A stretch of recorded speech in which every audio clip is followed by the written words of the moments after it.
Hello दोस्तों, कैसे हो आप सभी। आई होप सभी बढ़िया होंगे। और हम इस लेक्चर में कवर करने वाले हैं हमारा डिसीजन मेकिंग का नेक्स्ट पोर्शन। इलस्ट्रेशन नंबर 9 तक हम कवर कर चुके हैं एंड इस लेक्चर में इलस्ट्रेशन नंबर 10 एंड ऑनवर्ड्स हम इस लेक्चर में कवर करने वाले हैं। देखिए देखिए illustration number 10। V limited produces two products. V limited two products को प्रोड्यूस करती है, product P and Q. Draft budget for the next month is as under. Next month के लिए बजट बनाया हुआ है। कह रहे कि हम बजटेड प्रोडक्शन एंड सेल, हम जो है 40,000 यूनिट की हमारी बजटेड प्रोडक्शन रहेगी और सेल भी इतनी यूनिट्स की ही रहेगी। प्रोडक्ट पी के लिए 40,000 एंड प्रोडक्ट क्यू के लिए 80,000। सेलिंग प्राइस रहेगा 2550 एंड प्रोडक्ट की टोटल कॉस्ट रहेगी variable cost plus fix cost दोनों को मिला के 20 rupees per unit and 40 rupees per unit. ठीक है, क्वेश्चन में दिया टोटल कॉस्ट।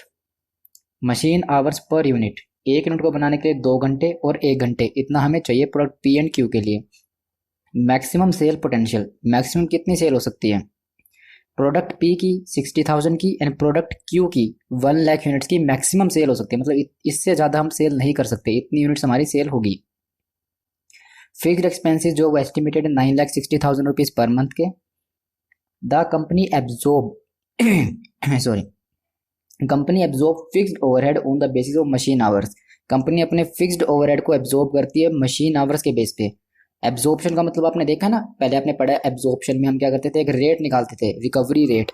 उस रेट से हम हमारे प्रोडक्शन के ऊपर फिक्स्ड कॉस्ट को चार्ज करते थे, जिससे हमारा अंडर रिकवरी ओवर रिकवरी ये निकलता था पहले। ठीक है, ये कह रहे हैं कि हम हमारे फिक्स्ड कॉस्ट को अपोर्शन करेंगे या फिक्स्ड कॉस्ट को चार्ज करेंगे प्रोडक्शन के ऊपर फिक्स कॉस्ट को चार्ज करेंगे on the basis of machine hours. Machine our के बेस पे चार्ज करेंगे, इसका मतलब मशीन आवर्स का एक रिकवरी रेट निकलेगा और उस रिकवरी रेट से फिर हम जो है इन दोनों प्रोडक्ट के ऊपर ये फिक्स कॉस्ट चार्ज करेंगे। कैसे करेंगे देखेंगे। Which are fully utilise by the budgeted production and can not be process further. मतलब जो हमारे पास आवर्स मैक्सिमम है वो हमारे पास जो बजटेड आवर्स हैं। ठीक है, ये कह रहा है कि which are fully utilise by budgeted production, जो हमारे पास बजटेड आवर्स हैं उसके बेसिस पे हम हमारी इस कॉस्ट को डिस्ट्रीब्यूट करेंगे। इस फिक्स कॉस्ट को हम डिस्ट्रीब्यूट करेंगे हमारे बजटेड आवर्स के बेस पे, और बजटेड आवर्स कितने वो हमें निकालने पड़ेंगे। अब देखिए हमें दिया है क्वेश्चन में, when the budget was discuss, जब ये बजट डिस्कस हो रहा था, हमारे मैनेजिंग डायरेक्टर है वो कह रहे थे कि product mix should be alter. इस प्रोडक्ट मिक्स को 40 और 80 के रेशियो को हम अल्टर करेंगे, चेंज करेंगे, ताकि हमारे पास एक ऑप्टिमम प्रॉफिट आए। ओके, द मार्केटिंग डायरेक्टर, और जो हमारा मार्केटिंग डायरेक्टर है वो कहता है, वो सजेस्ट करता है that he could introduce a new product, कि हम एक नया प्रोडक्ट लॉन्च करते हैं जो कि है सी, और उसके हर यूनिट जो है वो 1.5 मशीन आवर्स लेगी। एक यूनिट बनाने के लिए सी के 1.5 मशीन आवर्स लगेंगे। However a processing vat involving a capital outlay of 2 lakh is to be install for processing of product C. मतलब प्रोडक्ट सी अगर आपको प्रोसेस करना है तो उसके लिए आपको 2 लाख रुपए की इन्वेस्टमेंट करनी पड़ेगी। मतलब 2 लाख रुपए की या तो कोई मशीनरी लानी पड़ेगी या कोई इक्विपमेंट लाना पड़ेगा इस प्रोडक्ट सी को प्रोसेस करने के लिए। मतलब 2 लाख रुपए इनिशियली आपको लगाने पड़ेंगे। उसके बाद क्वेश्चन कह रहा है एडिशनल फिक्स्ड ओवरहेड, एडिशनल खर्चा लगाना पड़ेगा related to processing vat was estimated 60,000। आपको एडिशनल फिक्स्ड ओवरहेड लगाने पड़ेंगे प्रोडक्ट सी को प्रोसेस करने के लिए, जो कि है 60,000 पर मंथ। मतलब एक तो आपको मशीन लानी पड़ेगी 2 लाख की, और 60,000 पर मंथ का खर्चा भी करना पड़ेगा। ये वन टाइम खर्चा है और ये ईयरली बेस का खर्चा है। The variable cost of product she was estimated at 21 rupees per unit. Variable cost हमारे पास दिया 21 रुपीज़ पर यूनिट की। कैलकुलेट करो profit as per budgeted for the next month. आपको ये बजटेड प्रॉफिट निकालना है कि कितना प्रॉफिट आएगा। पहले हमारे पास जो बेसिक वर्किंग्स है इस क्वेश्चन में वो हम करेंगे। जो वर्किंग्स हमें बेसिक है, जो चाहिए हमें इसको सोल्व करने के लिए, पहले हम वो वर्किंग्स करेंगे, उसके बाद हम हमारा जो है सॉल्यूशन करेंगे। हमें टोटल कॉस्ट दी है, पहले इसको डिवाइड करेंगे, फिक्स कॉस्ट कितनी है और वेरिएबल कॉस्ट कितनी है। इसमें हमारे पास बजटेड आवर्स कितने अवेलेबल है वो निकालेंगे। ठीक है, बेसिकली यहाँ पे मेन पहले हमें फिक्स कॉस्ट को एलोकेट करना है। अभी आपने क्वेश्चन रीड कर लिया, वीडियो पॉज करके कोई रीड करना चाहे दोबारा से कर सकता है। ठीक है, मैनेजिंग डायरेक्टर कुछ और बोल रहा है और मार्केटिंग डायरेक्टर कुछ और बोल रहा है। मैनेजिंग डायरेक्टर बोल रहा है कि क्यों ना हम इनके मिक्स को ऑल्टर कर दें, और हमारे पास मार्केटिंग डायरेक्टर बोलता है कि नहीं, अल्टर करने के बजाय एक नया ही प्रोडक्ट लेके आते हैं जो कि है प्रोडक्ट सी। दोनों अपनी अलग अलग बात कह रहे हैं। तो क्वेश्चन कह रहा है कि एक काम करो, जो ये दोनों कह रहे हैं उसको तो छोड़ दो, अभी हमारे बजट में कितना प्रॉफिट आ रहा है वो निकाल के बताओ। हमें बजट के अकॉर्डिंग प्रॉफिट निकालो, और ये टोटल कॉस्ट दिया है, इसमें फिक्स कॉस्ट और वेरिएबल कॉस्ट दोनों इंक्लूड है। तो पहले मुझे मुझे इसमें से फिक्स्ड एंड वेरिएबल दोनों को सेग्रीगेट करना है। देखिए कैसे करेंगे हम।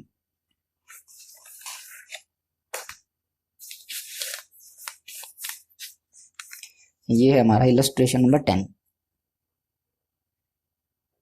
Illustration number 10। पहले हम कुछ करते हैं वर्किंग्स। वर्किंग्स में हम पहले करेंगे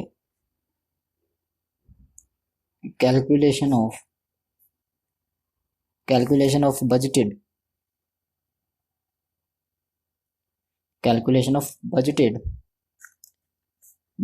मशीन आवर्स।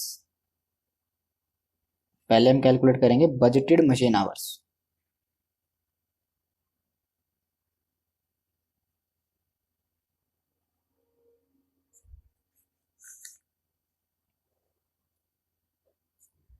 ठीक है, हमारे पास दिया है प्रोडक्ट, हमें दिया प्रोडक्ट पी। प्रोडक्ट पी पे क्वेश्चन कह रहा है कि 40,000 यूनिट्स हमारी बस्टेड है, 40,000 बस्टेड है सॉरी 40,000 यूनिट बस्टेड है और एक यूनिट को बनाने के लिए 2 मशीन आवर लगते हैं। तो मैं कह सकता हूं कि 40,000 यूनिट्स पे 2 मशीन आवर, ये आएगा 80,000। देन हमारे पास आएगा प्रोडक्ट क्यू पे हमारी नंबर ऑफ यूनिट्स हैं जो बस्टेड है वो 80,000 और एक यूनिट को बनाने में लगता है 1 मशीन आवर। एक यूनिट को बनाने में लगता है 1 मशीन आवर। तो हम कहेंगे 80,000 यूनिट्स इंटू 1, ये हो गया 80,000 मशीन आवर्स। तो मैं कह सकता हूँ बजटेड मशीन आवर्स कितने रहे होंगे,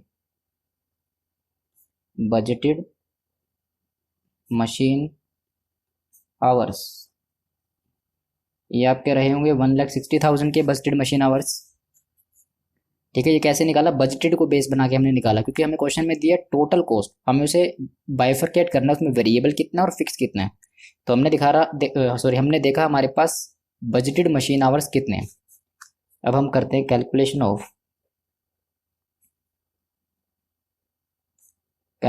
ऑफ फिक्स्ड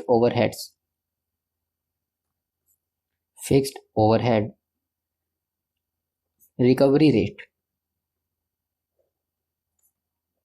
हमें निकालना है रिकवरी रेट। तो ये कैसे निकलेगा, ये हमारे पास आएगा बजटेड फिक्स कॉस्ट,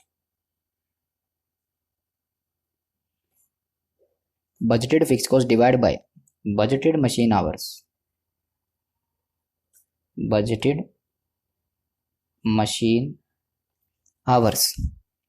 तो हमारे पास बजटेड फिक्स कॉस्ट कितनी है क्वेश्चन में हमें दी है।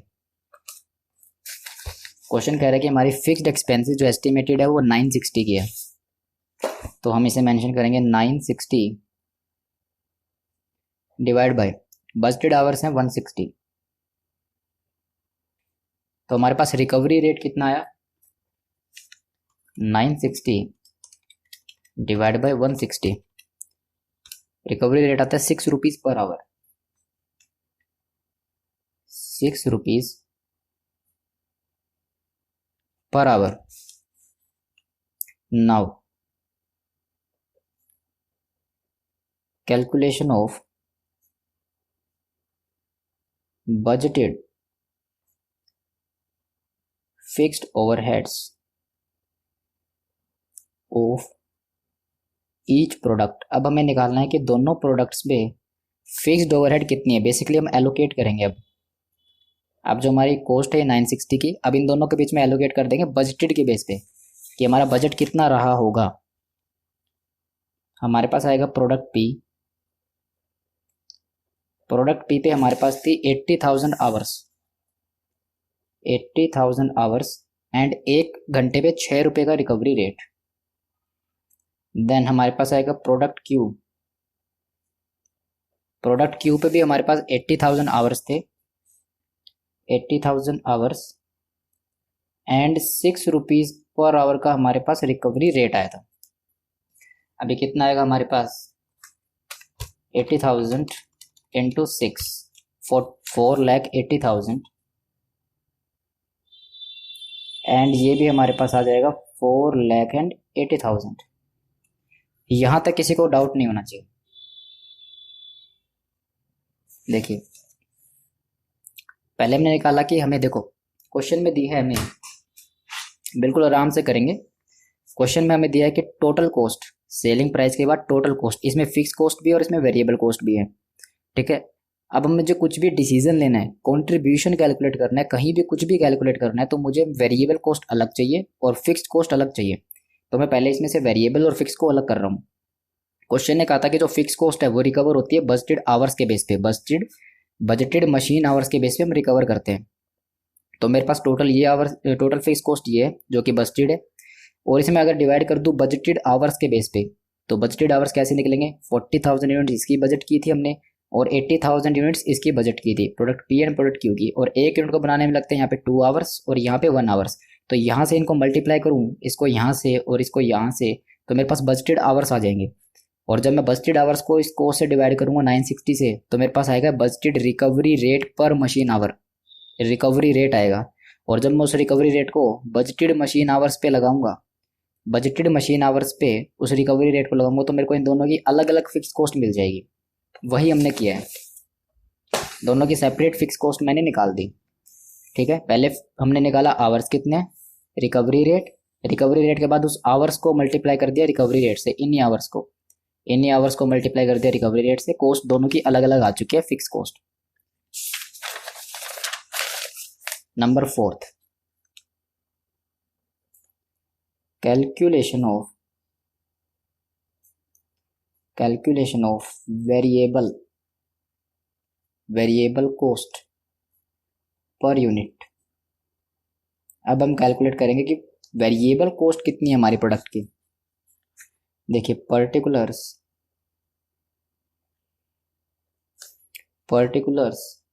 हमारे पास है product P and product Q। Question में हमें दिया है टोटल कॉस्ट पर यूनिट, तो हम लिखेंगे total cost per unit. Total cost per unit कितनी दी है, क्वेश्चन ने कहा है कि टोटल कॉस्ट पर यूनिट है 20 एंड 40, तो हम मेंशन करते हैं 20 and 40 into number of units budgeted. कितने यूनिट्स हमने बजट की थी, ये सारा बजटेड के ऊपर ही निकल रहा है क्योंकि क्वेश्चन की डिमांड क्या है, बजटेड प्रॉफिट निकालो, तो हम सब कुछ बजटेड के ऊपर निकाल रहे हैं। बजटेड यूनिट्स कितनी थी, 40 एंड 80, तो ये आएगा 40 एंड 80। तो मैं कह सकता हूँ ये आएगी टोटल कॉस्ट इन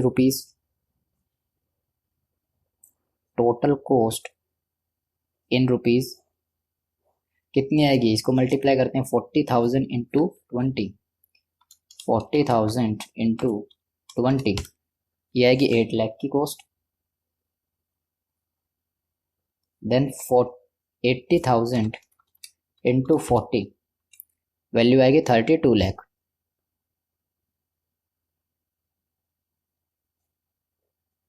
अगर हम इसमें से लेस कर दें टोटल कॉस्ट में से जो हमने फिक्स कॉस्ट इनकी अपोर्शन की थी, या फिक्स कॉस्ट हमने रिकवरी रेट के बेस पे निकाली थी, कितनी आई थी वो हमारे पास, वो आई थी 480 हमारे पास। पीछे हमने कैलकुलेट किए, 480 यहाँ थी एंड 480 यहाँ थी। तो अब ये आ सकती, ये आएगी वेरिएबल कॉस्ट, क्योंकि टोटल कॉस्ट में fix cost plus variable cost आती है, तो अगर मैं फिक्स माइनस करूँ तो मेरे पास आएगी वेरिएबल कॉस्ट। तो 8 लाख माइनस 480, 320, ये आएगी 320, एंड ये आएगी 32 लाख माइनस 4,80,000, ये आएगी 27 लाख एंड 20,000। अगर मैं इसे डिवाइड कर दूं नंबर ऑफ यूनिट से, divide by number of units, तो मेरे पास आएगी वेरिएबल कॉस्ट पर यूनिट, ये थी 40,000 यूनिट्स एंड ये थी 80,000 यूनिट्स, तो ये आएगा अब वेरिएबल कॉस्ट पर यूनिट। ये कितनी आएगी, 3,20,000 divide by 40,000, 8 rupees per unit की variable cost and 27,20,000 divide by 80,000, ये आएगी 34 रुपीज़ की वेरिएबल कॉस्ट। वैसे क्वेश्चन बिल्कुल इजी, अगर किसी को प्रॉब्लम आई होगी तो बेसिकली यहीं पे प्रॉब्लम हुई होगी उसको, कि उसको फिक्स कॉस्ट और वेरिएबल कॉस्ट को दोनों को सेग्रीगेशन करने में प्रॉब्लम हुई होगी। ठीक है, तो पहले यहाँ पे फिक्स कॉस्ट निकलेगी रिकवरी रेट की वजह से। क्वेश्चन ने हिंट दिया था कि आप रिकवरी रेट निकालोगे, रिकवरी रेट की वजह से आप निकालोगे फिक्स कॉस्ट, दोनों की प्रोडक्ट्स की अलग अलग फिक्स कॉस्ट निकल जाएंगी रिकवरी रेट की वजह से। जब टोटल कॉस्ट में से माइनस कर दोगे फिक्स कॉस्ट तो वेरिएबल कॉस्ट आ जाएगी। टोटल में से जब फिक्स माइनस करोगे तो वेरिएबल आएगी, नंबर ऑफ यूनिट पे डिवाइड करोगे तो वेरिएबल कॉस्ट पर यूनिट आएगी। ठीक है, अब हमारा मेन सॉल्यूशन हम स्टार्ट करते हैं।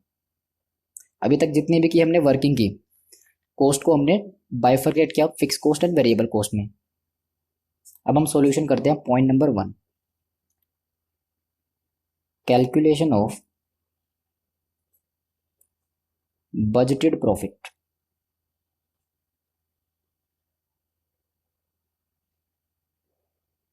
Calculation of budgeted profits.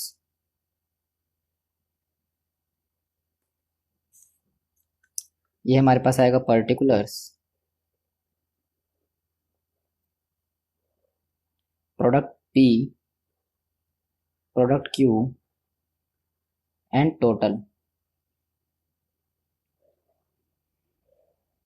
किसी को जो है इसमें डाउट नहीं होना चाहिए कैसे हमने वेरिएबल कॉस्ट पर यूनिट निकाला, इसमें किसी को डाउट नहीं होना चाहिए। ठीक है, रिकवरी रेट से पहले हमने फिक्स कॉस्ट हमने दोनों के बीच में एलोकेट की, किसकी कितनी बनती है, और टोटल कॉस्ट में जब अलग अलग फिक्स कॉस्ट आ गई वो माइनस करेंगे तो अलग अलग वेरिएबल कॉस्ट मिल जाएगी। देखिए हमारे पास आएगी पहले sales per unit. Sales per unit question ने दिया था, इसकी है 25 rupees per unit and selling price वहाँ है 50 रुपीज़ पर यूनिट। देखिए selling price 25 rupees and 50 rupees per unit. यहाँ से हम लेस करेंगे variable cost per unit. Variable cost per unit हमारी कितनी आई थी, 8 रुपीज़ एंड 34, 8 एंड 34। तो हमारे पास अब ये आएगा contribution per unit.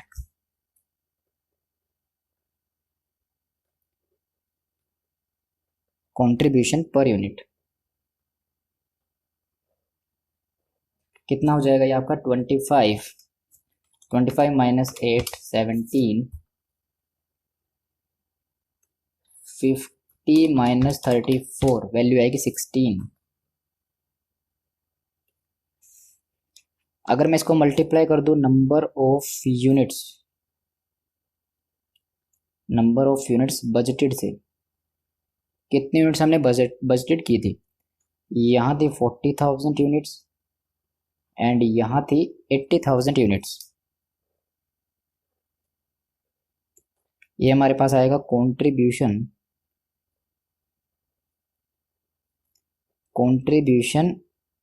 In rupees. ये कितना आएगा, 16 को मल्टीप्लाई करेंगे 80,000 से, वैल्यू आएगी 1280। देन 17 को माइनस करेंगे, 17 को मल्टीप्लाई करेंगे 40,000 से, वैल्यू आएगी 680। तो टोटल हमारे पास आएगा 1960। यहां से हम लेस करेंगे फिक्स कॉस्ट। फिक्स कॉस्ट हम सेपरेट माइनस नहीं करते, फिक्स कॉस्ट हम टोटलिटी में माइनस करते हैं। हमने जो फिक्स कॉस्ट अलग की थी स्टार्टिंग में वो इसीलिए की थी क्योंकि मुझे वेरिएबल कॉस्ट निकालनी थी ताकि मेरा कंट्रीब्यूशन आ सके। इस कंट्रीब्यूशन का आगे कहीं क्वेश्चन में यूज होने वाला है। ठीक है, तो मुझे ये कंट्रीब्यूशन निकालना था, इसीलिए मैंने फिक्स कॉस्ट को अलग किया ताकि टोटल कॉस्ट में से मेरी फिक्स कॉस्ट माइनस होकर वेरिएबल निकल जाए। लेकिन जो फिक्स कॉस्ट जो मैंने इन दोनों पे अलग अलग निकाला है वो यहाँ पे जब आप प्रॉफिटेबिलिटी स्टेटमेंट निकालोगे तो अलग अलग माइनस नहीं होगा, वो टोटल में माइनस होता है। फिक्स कॉस्ट हमेशा प्रॉफिट निकालते वक्त टोटल माइनस होता है और वो भी टोटल में से। ये था 960 का, 960 का, तो हमारे पास प्रॉफिट आएगा। फिक्स कॉस्ट में अगेन बता रहा हूँ जो एलोकेट की थी हमने पहले 480 एंड 480 की वो माइनस मत करना, टोटल जितनी बनती है वो माइनस करना। वो 480 और 480 की फिक्स कॉस्ट मैंने अलग अलग इसलिए निकाली थी ताकि मैं वेरिएबल कॉस्ट मेरी निकाल सकूं।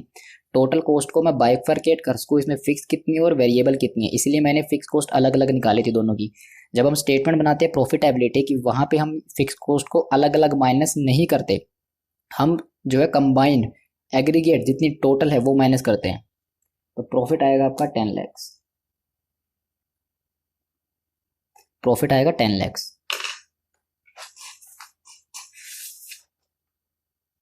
यस, 10 lakhs का ही प्रॉफिट है। ये हमारा हो गया point number A. Point number B पढ़िए क्या कह रहे हैं।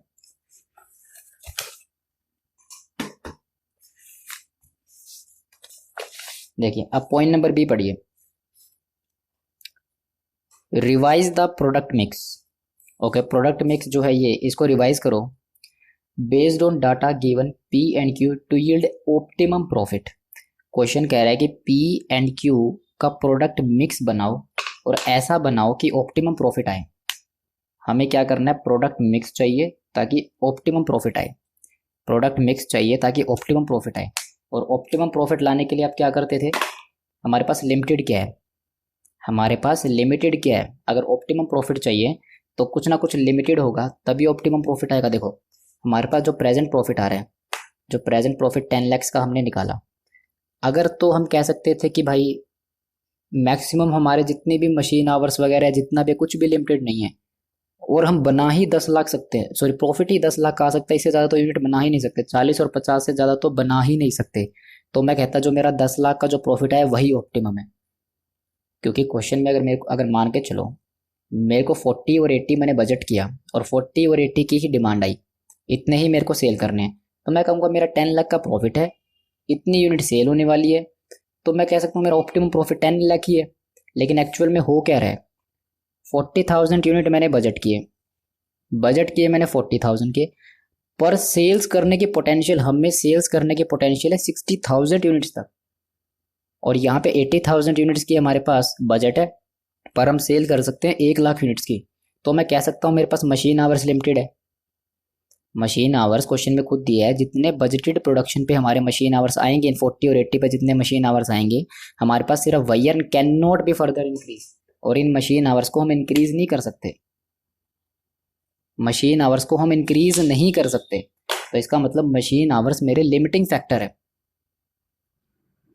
मेरी सेल इतनी यूनिट्स की हो सकती है, पर मेरे पास कैपेसिटी सिर्फ इतनी यूनिट्स बनाने की है 40 और 80, पर मैं सेल कर सकता हूँ 60 और 1 लाख। इसका मतलब मेरे पास जो मशीन आवर्स हैं वो लिमिटेड हैं।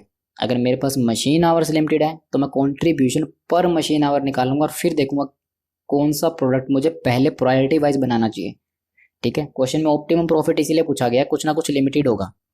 जब भी आपको कोई भी एग्जाम में या क्वेश्चन में कहीं भी दिखे कि ऑप्टिमम प्रॉफिट निकाल के बताओ, तो इसका मतलब आपके माइंड में पहली चीज़ ये आनी चाहिए कि कोई ना कोई हमारा फैक्टर लिमिटिंग है। कहीं ना कहीं कुछ लिमिटेशन, या तो मटेरियल लिमिटेड होगा, या लेबर लिमिटेड होंगे, या मशीन आवर्स लिमिटेड होगी। हमारे क्वेश्चन में खुद ही कहा है कि हमारे जो बजटेड प्रोडक्शन पे जो मशीन आवर्स लग रहे हैं हमारे पास वही है, उन्हें हम फुल्ली यूटिलाइज कर चुके हैं और हम उन्हें फर्दर इंक्रीज नहीं कर सकते। और मेरे को इससे ज़्यादा यूनिट चाहिए, 40 से ज़्यादा, देखो 60, 80 से ज़्यादा, देखो 1 लाख यूनिट तक मेरे को चाहिए, इतनी मैं सेल कर सकता हूँ। तो इसका मतलब मेरे पास आवर्स लिमिटेड है और मेरे को चाहिए ज़्यादा सेल करने के लिए, तो मेरे को आवर्स को इस तरीके से एलोकेट करना पड़ेगा, अवेलेबल आवर्स को, कि मेरे प्रॉफिट ज़्यादा है। कैसे करेंगे देखो, मुझे लगता है सभी समझ गए होंगे इस पॉइंट में हमसे डिमांड क्या किया है। पॉइंट नंबर 2, अब हम करेंगे statement showing, statement point number 2 का A part, statement showing contribution, statement showing contribution per machine hour, per machine hour पे कितना कंट्रीब्यूशन आएगा, पर्टिकुलर्स। देन हमारे पास प्रोडक्ट पी, देन हमारे पास product Q. Contribution per unit. अब मेरे ख्याल से सभी को समझ में आ रहा है कि मैंने मेरी फिक्स कॉस्ट को और वेरिएबल कॉस्ट को टोटल कॉस्ट में से अलग क्यों किया, क्योंकि मुझे कंट्रीब्यूशन निकालना था। अब ये देखो, ये कंट्रीब्यूशन यहाँ पे काम आ रहा है। अगर आपको कंट्रीब्यूशन पर मशीन आवर निकालना है तो आपके पास कंट्रीब्यूशन भी तो होना चाहिए। तो इसलिए मैंने प्रीवियस जो पॉइंट था, पॉइंट नंबर ए जो हम अभी करके आए हैं, उसमें मैंने फिक्स कॉस्ट और वेरिएबल कॉस्ट को अलग किया ताकि मैं कंट्रीब्यूशन निकाल सकूँ। मैं कह रहा था ना आपको कि वेरिएबल कॉस्ट अलग से चाहिए क्योंकि उसका आगे कंट्रीब्यूशन निकलेगा, कंट्रीब्यूशन हमें आगे रिक्वायरमेंट है। अगर हम वेरिएबल कॉस्ट को अलग नहीं करते तो कंट्रीब्यूशन निकलता ही नहीं। फिक्स कॉस्ट को बाइफरकेट करना ऑब्जेक्टिव नहीं था। फिक्स कॉस्ट को दोनों में अलग अलग करके बांटने का ऑब्जेक्टिव ये था कि टोटल कॉस्ट में से जब उनकी अलग अलग फिक्स कॉस्ट माइनस होगी तो वेरिएबल कॉस्ट निकल जाए और उस वेरिएबल कॉस्ट की वजह से मेरा कंट्रीब्यूशन आ जाए, और ताकि मैं उस कंट्रीब्यूशन को यहाँ यूज कर सकूँ। सभी को समझ में आ रहा है? कितना आया था हमारे पास contribution per unit? 17 and 16। 17 and 16। अब मैं इसे डिवाइड करूंगा machine hour per unit. Per unit के ऊपर मशीन आवर्स कितने चाहिए? यहाँ पे चाहिए था 2 एंड यहाँ पे चाहिए था 1। ये देखिए क्वेश्चन में लिखा है machine hour per unit 2 and 1। तो मैं कह सकता हूँ ये आएगा contribution per machine our. Contribution per machine our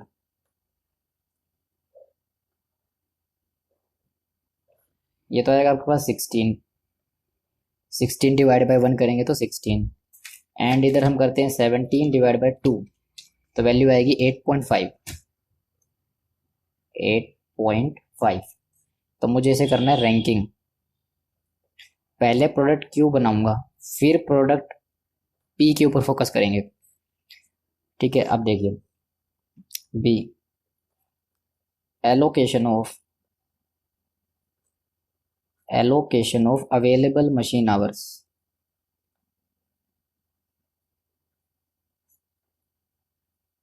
अब जो हमारे पास मशीन आवर्स अवेलेबल है उसे एलोकेट करना है। तो टोटल मशीन आवर्स अवेलेबल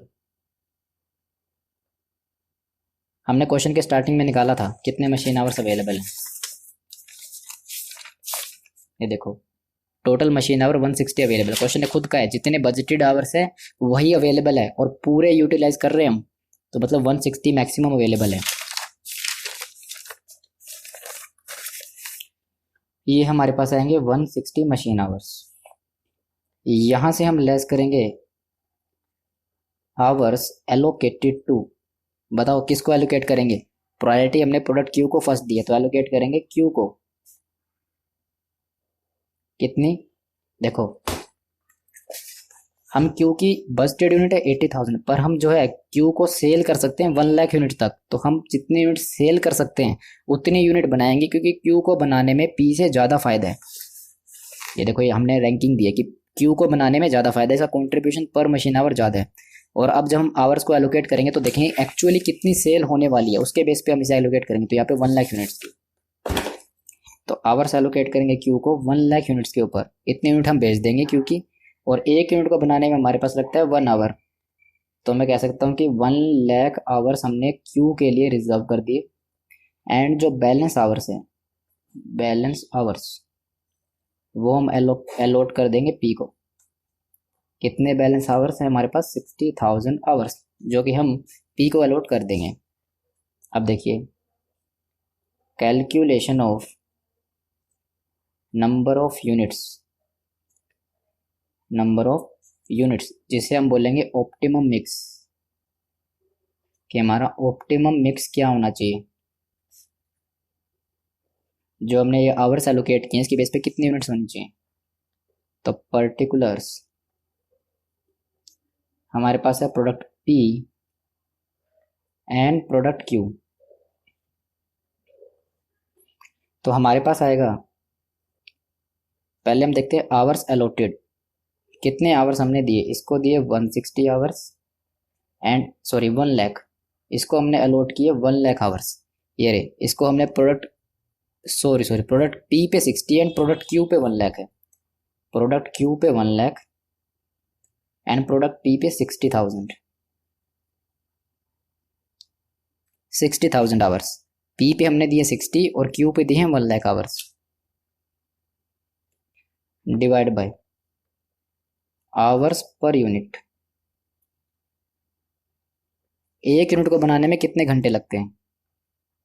यहाँ पे हमारे पास लगते हैं पी को बनाने में 2 आवर्स पर यूनिट और यहाँ पे 1। अब हमारे पास आएंगे नंबर ऑफ यूनिट्स।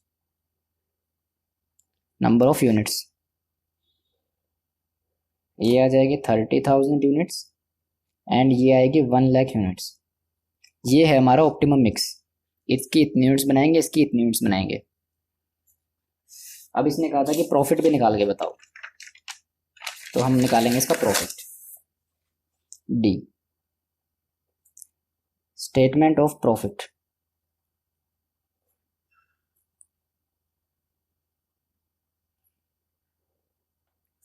तो हमारे पास आएगा अब ये particulars, product P, product Q and total.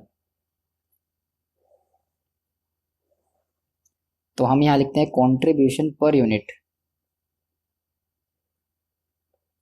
Contribution per unit कितनी हमने निकाली थी? Contribution per unit 17 and 16। 17 and 16 इसे मल्टीप्लाई करेंगे नंबर ऑफ यूनिट से। इसको हमने दिए थे 30,000 यूनिट्स एंड इसको हमने दिए थे 1,00,000 यूनिट्स। तो हमारे पास आएगा कंट्रीब्यूशन इन रुपीस। ये तो आपका आएगा 16 लाख एंड ये आपका आएगा 30,000 मल्टीप्लाई बाय 17, वैल्यू आएगी 5,10,000। तो टोटल आएगा आपके पास 510 प्लस 16, वैल्यू आती है 21,10,000। 21,10,000।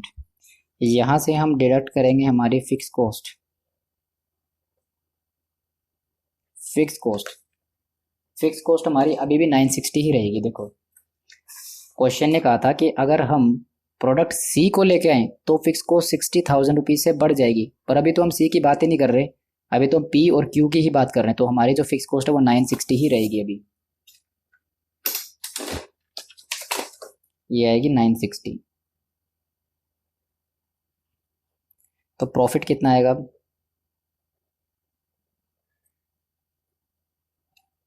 21,10,000 माइनस 960, प्रॉफिट आएगा 1150।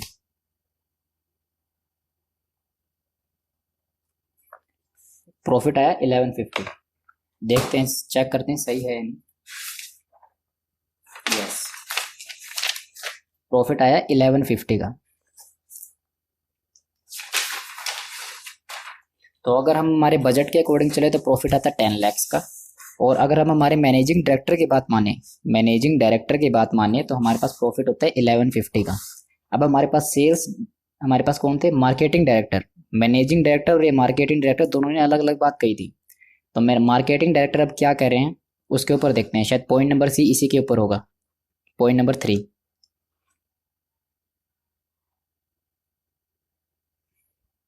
देखिए, the company decide to discontinue either P और क्यू। कंपनी डिसाइड कर रही है कि इनमें से प्रोडक्ट पी या क्यू, इनमें से कोई एक को हम डिसकंटिन्यू करेंगे। Which ever is giving lower profit, जो भी लोअर प्रॉफिट दे रहा है वो हम डिसकंटिन्यू कर देंगे। And proposes to substitute product C, और कह रहे हैं कि देखो प्रोडक्ट पी या क्यू कह रहे हैं कि इनमें से कोई एक को हम डिसकंटिन्यू करेंगे और उसके जगह पे प्रोडक्ट सी को लेके आएंगे। Fix the selling price of C in such a way to yield 15% return on additional capital employed. Question कह रहे हैं कि आप सी का प्राइस, प्रोडक्ट सी का प्राइस इस तरीके से फिक्स करो कि आपको 15% रिटर्न मिल जाए एडिशनल कैपिटल एम्प्लॉयड पे। एडिशनल कैपिटल कितने, 2 लाख। जो आप 2 लाख की मशीन लेके आएंगे इसके ऊपर आपको 15% की एडिशनल कैपिटल एम्प्लॉयड पे, सॉरी कैपिटल एम्प्लॉयड पे 15% का एडिशनल रिटर्न मिले। बिसाइड्स, इसके अलावा maintaining the same overall profit as envisaged in 2 above.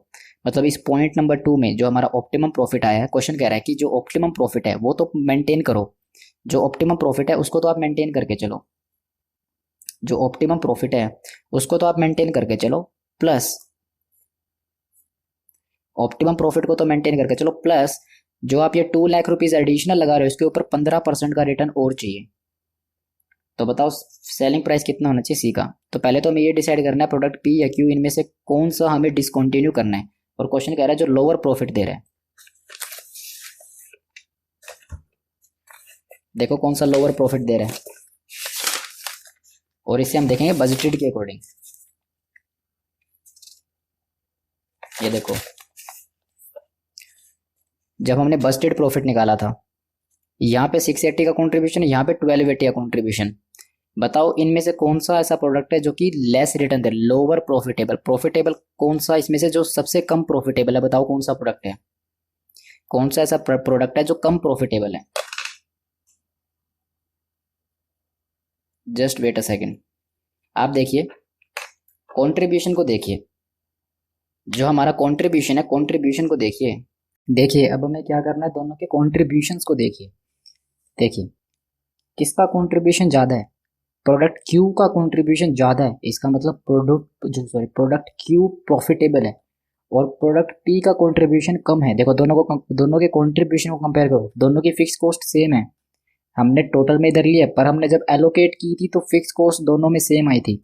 तो अगर दोनों को कंपेयर किया जाए तो बताओ प्रॉफिट किस में ज़्यादा है। कंट्रीब्यूशन को देखना, कंट्रीब्यूशन को देखो किस में ज़्यादा प्रॉफिट है। और मैं बजटेड को लेके चल रहा हूँ, बजटेड पे देख रहा हूँ, बताओ 1280 ज़्यादा है या 680 ज़्यादा है। 1280 ज़्यादा है, तो मैं कहूँगा प्रोडक्ट पी हमारा कम प्रॉफिटेबल है, तो इसलिए प्रोडक्ट पी को हम रिप्लेस करेंगे प्रोडक्ट सी से। देखिए पार्ट नंबर 3, अगर मैंने जो भी बताया वो समझ में आता है तो ठीक, नहीं आता तो देखो कैलकुलेशन हो। अगर कोई भी किसी तरह का कोई डाउट हो तो कमेंट करके बता देना, ठीक है। और बिल्कुल इजी कंसेप्ट है, कोई ऐसा नहीं है कि समझ में नहीं आएगा, आएगा। आप ध्यान से देखो अभी, कैलकुलेशन ऑफ प्रॉफिट्स, किसका प्रॉफिट ज़्यादा है अभी हम देख रहे हैं, जिसका प्रॉफिट कम है हमें उसे डिसकंटिन्यू करके प्रोडक्ट सी लाना है। तो product P and product Q,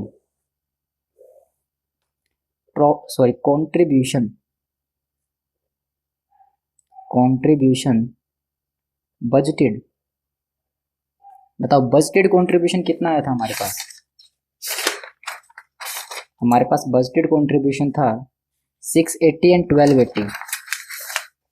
देखिए 680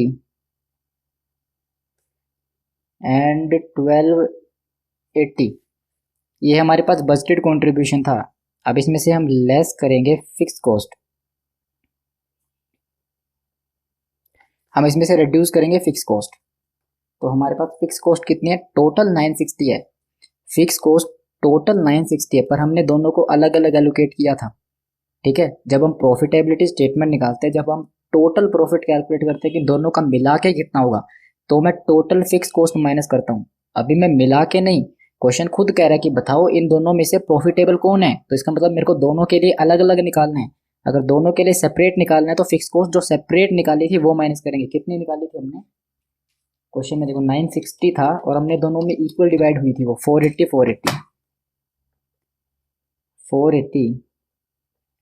एंड 480। यहाँ पे किसी को डाउट नहीं होना चाहिए, ये हमने स्टार्टिंग में निकाला था क्वेश्चन के, और हमने जो है इसलिए दोनों को अलग अलग लिया क्योंकि क्वेश्चन कह रहा है कि खुद कह रहा है बताओ इन दोनों में से प्रॉफिटेबल कौन सा है, प्रॉफिट। तो इसका मतलब हमें इंडिविजुअल प्रॉफिट चाहिए था प्रोडक्ट का, हमें दोनों प्रोडक्ट्स का इंडिविजुअली प्रॉफिट चाहिए था, इसलिए मैंने फिक्स कॉस्ट माइनस किया। वरना हम फिक्स कॉस्ट टोटल में माइनस करते हैं, इधर टोटल का कॉलम बनाएंगे और टोटल में से माइनस करते हैं। पर क्वेश्चन की डिमांड है कि बताओ कौन सा प्रॉफिटेबल है, मतलब क्वेश्चन खुद कह रहा है कि इन दोनों में से कौन सा है, तो उसके लिए मैंने माइनस किया। 680 माइनस 480, ये आएगा 2 लाख। देन 1280 माइनस 480, ये आएगा 8 लाख। अब देखिए, since product P is less profitable, product P should be replaced by product C। Product P हमारा कम प्रॉफिटेबल है, तो प्रोडक्ट P को हम रिप्लेस करेंगे प्रोडक्ट C से। क्वेश्चन ने देखो, क्वेश्चन ने खुद कहा कि बताओ कौन से प्रोडक्ट को रिप्लेस करें, प्रोडक्ट P या प्रोडक्ट Q। हम प्रोडक्ट P या Q को C से रिप्लेस करेंगे जिसका प्रॉफिट कम है, ठीक है। Which ever is giving lower profit, product P या प्रोडक्ट Q जिसका प्रॉफिट कम आ रहा है उसे हम रिप्लेस करेंगे, उसको हम सब्सटीट्यूट करेंगे प्रोडक्ट C से। तो हमारे केस में प्रोडक्ट P में प्रॉफिट कम आ रहा है तो प्रोडक्ट P को हम जो है रिप्लेस कर देंगे। अब बताओ, इसका सेलिंग प्राइस फिक्स करना है प्रोडक्ट C का, इस तरीके से फिक्स करो कि 15% रिटर्न मिल जाए एडिशनल कैपिटल एम्प्लॉयड पे, और प्लस बिसाइड मतलब इसके अलावा जो आप सेम प्रॉफिट, जो प्रॉफिट आपने अर्न किया है पॉइंट नंबर 2 में, जो इस पॉइंट 2 में हमने प्रॉफिट निकाला था ऑप्टिमम प्रॉफिट, वो आपको मेंटेन करना है, ठीक है। जो पॉइंट 2 में जो प्रॉफिट आया है वो मेंटेन करना है, प्लस आपको 15% का रिटर्न और निकालना है जो आपने एडिशनल कैपिटल लगाई है इसके ऊपर। देखिए, बिल्कुल इजी कंसेप्ट है, कुछ डिफिकल्ट नहीं होगा। अगर किसी को लगता है कि ये कंसेप्ट डिफिकल्ट सा है कि सेलिंग प्राइस निकालने में प्रॉब्लम हो रही है, कोई डिफिकल्ट नहीं है, बस आप ध्यान से स्टेप देखिएगा। फर्स्ट टाइम हर चीज डिफिकल्ट ही लगती है, पर जैसे ही ये क्वेश्चन यहाँ सोल्व होगा, पॉइंट C पार्ट 3 है, आप कहेंगे कि बिल्कुल इजी था। देखिए पार्ट नंबर 3, और मैं अगेन कह रहा हूँ कोई भी डाउट हो तो कमेंट करके बता देना, ठीक है। देखिए, calculation of selling price of product C। ये हम पॉइंट 3 का, पार्ट नंबर 3 का पॉइंट नंबर A हम कवर कर चुके थे, कौन सा प्रॉफिटेबल है। तो मैं कह सकता हूँ कि ये इसका B पार्ट, ठीक है। 3 को हम हटा देते हैं, उसी का सेकंड पार्ट चल रहा है, क्योंकि पॉइंट नंबर 3 हम पीछे स्टार्ट कर चुके हैं, तो उसका पॉइंट A पीछे कवर कर चुके हैं। ये देखते हो कि कौन सा लेस प्रॉफिटेबल है, कौन सा रिप्लेस करना चाहिए, तो हम निकाल रहे हैं सेलिंग प्राइस। देखिए अब बिल्कुल ध्यान से देखिएगा, पर्टिकुलर्स एंड अमाउंट। अब मेरी बात ध्यान से सुनना, क्वेश्चन कह रहा है कि जो प्रॉफिट आपने पॉइंट नंबर 2 में जो आपने अचीव किया है वो मेंटेन करना है, वो तो मेंटेन करना है, ठीक है। मैं कहता हूं कि मेरे को प्रॉफिट चाहिए, प्रॉफिट जो कि मेरे को मेंटेन करना है, प्रॉफिट जो मेरे को मेंटेन करना है। वो कह रहा है कि जो आपका, ये कह रहा है जो पॉइंट नंबर 2 में जो प्रॉफिट आया, जो पॉइंट नंबर 2 में जो प्रॉफिट आया है वो प्रॉफिट आपको मेंटेन करना है। देखते हैं पॉइंट 2 में कितना प्रॉफिट आया था। देखो मेरी वीडियो लेंथी जरूर होंगी, पर लेकिन इतना अच्छा कंसेप्ट सिखा रहा हूँ आपको कि थोड़ा सा हम स्लो चलेंगे, क्योंकि अगर मैं फास्ट चलूंगा तो आप कंफ्यूज हो जाएंगे कहाँ से हमने क्या किया। जब तक एक एक स्टेप आप अच्छे से ना देख लो तब तक क्लियर नहीं होने वाला। तो इसलिए थोड़ी सी मैं वीडियो जो है थोड़ी सी मेरी लेंथी होगी, पर लेकिन कंसेप्ट अच्छा मिलेगा आपको वीडियो में, ठीक है। देखिए प्रॉफिट कितना मेंटेन करना है, जो पॉइंट 2 में आया था, ये आया था हमारे पास 1150 का। तो मुझे एक बात बताओ, मुझे 1150 का प्रॉफिट मेंटेन करना है, प्लस एडिशनल प्रॉफिट।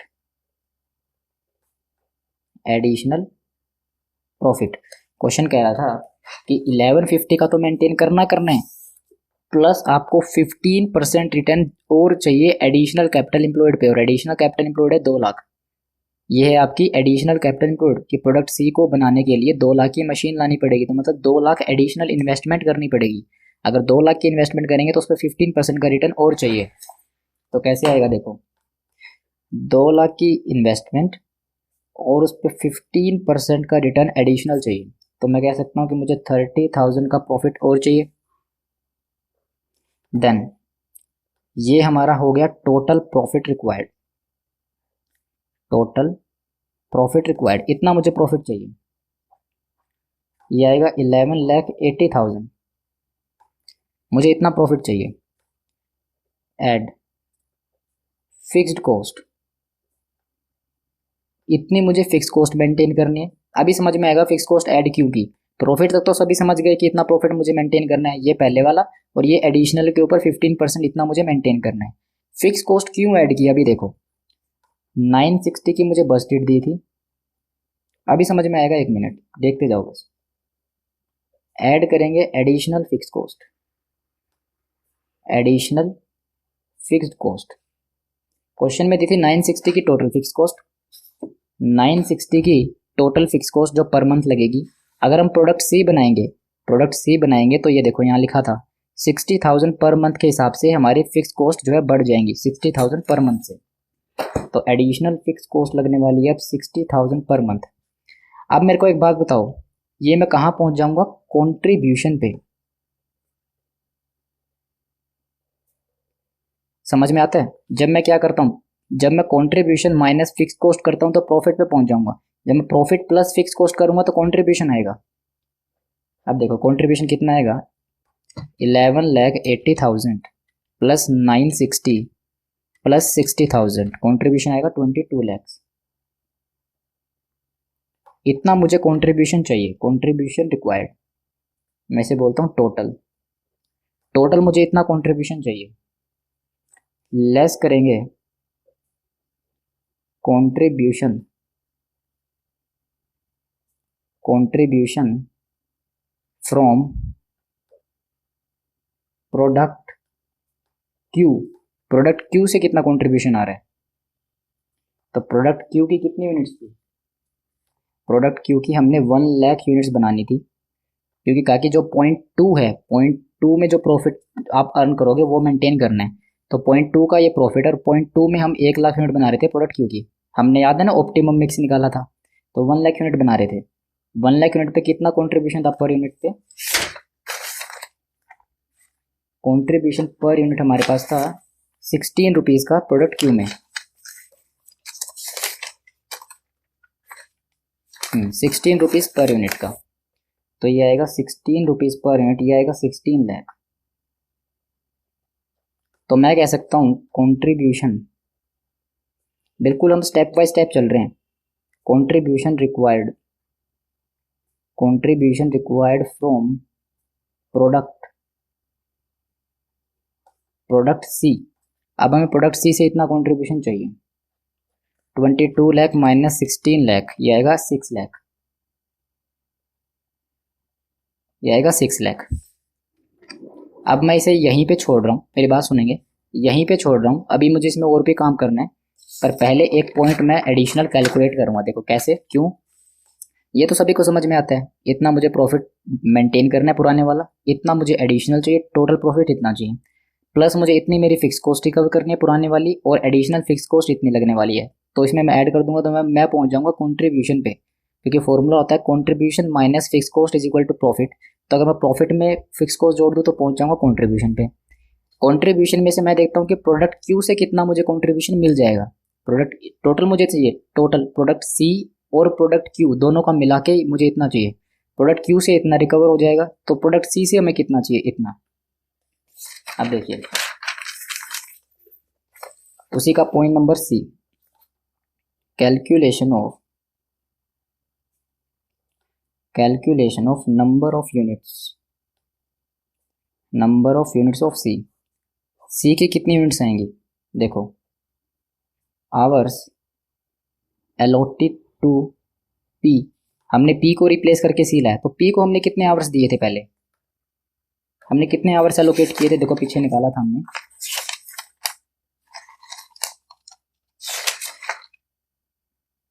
ये देखिए हमने पी को 60,000 आवर्स दिए थे। मैं कह सकता हूँ हमने 60,000 आवर्स दिए थे प्रोडक्ट पी को। अब ये 60,000 आवर्स पी पे ना लग के सी पे लगेंगे, क्योंकि प्रोडक्ट पी को रिप्लेस कर दिया सी से, पी को हमने हटा दिया और हम सी ले आए बिजनेस में। अगर सी ले आए तो जो 60,000 आवर्स पहले पी पे लगते थे, अब ये 60,000 हम सी पे लगाएंगे। समझ में आता है? और divide by machine hour per unit of C. C की एक यूनिट को बनाने में कितने मशीन आवर लगते हैं, क्वेश्चन में दिया था। देखो क्वेश्चन में खुद दिया है कि सी की हर यूनिट को बनाने के लिए of which take 1.5 machine hour. Product C के एक यूनिट 1.5 मशीन आवर्स लगते हैं बनाने के लिए। तो टोटल आवर्स हमारे पास इतने हैं जो पी के ऊपर थे, अब सी पे लगेंगे। तो divide by 1.50 per unit 1.50 our per unit. तो अब आएगी number of units of C. Number of units of C कितनी आएगी, ये 60,000 divide by 60,000 divide by 1.5, 40,000 unit. तो मैं 40,000 यूनिट बना पाऊंगा सी की। जो आवर्स पहले पी को देते थे हम, अब पी तो प्रोडक्ट हट जाएगा, पी तो हम बनाएंगे नहीं, अब हम बनाएंगे सी। तो जो पी पे लगते थे 60,000 अब वो सी पे लगेंगे, और सी के एक यूनिट को बनाने के लिए 1.5 घंटे लगते हैं, ये क्वेश्चन में दिया था। सॉरी 1.5 मशीन आवर्स लगते हैं, क्वेश्चन में दिया था। अगर हम टोटल आवर्स को 1.5 मशीन आवर्स से डिवाइड करें तो नंबर ऑफ यूनिट आएंगे सी के, अब कितने बनेंगे। इसमें कोई डाउट नहीं होना चाहिए। देखो बेसिक कंसेप्ट था बिल्कुल।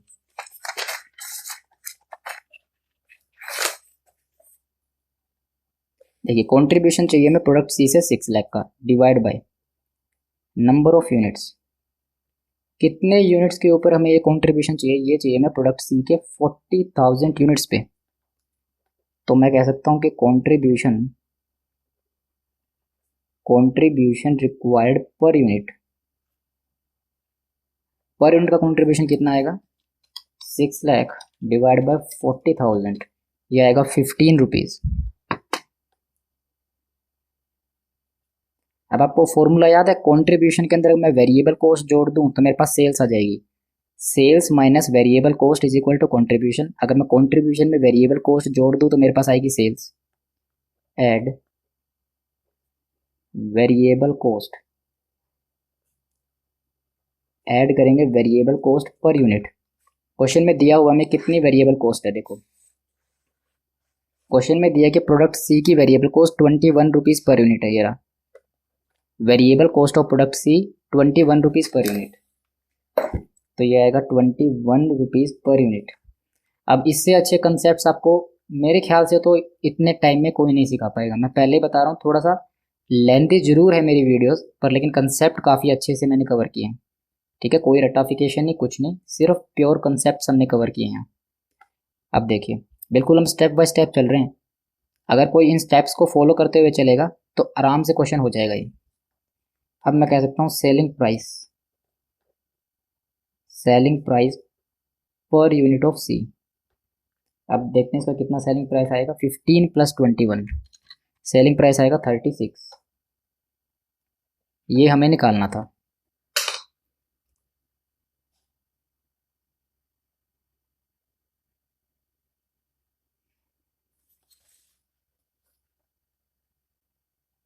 अगर कोई नोट करना चाहे तो कर सकता है इसको,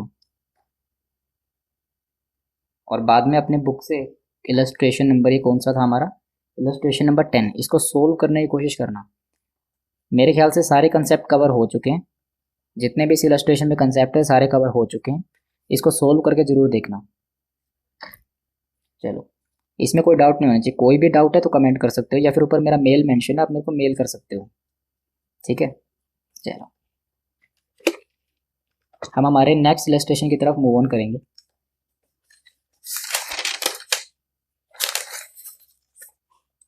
देखते हैं क्या कहता है हमारा नेक्स्ट इलस्ट्रेशन।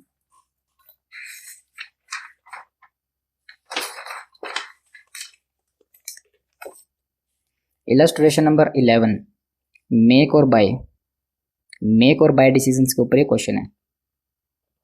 चलो देखते हैं क्या कहता है।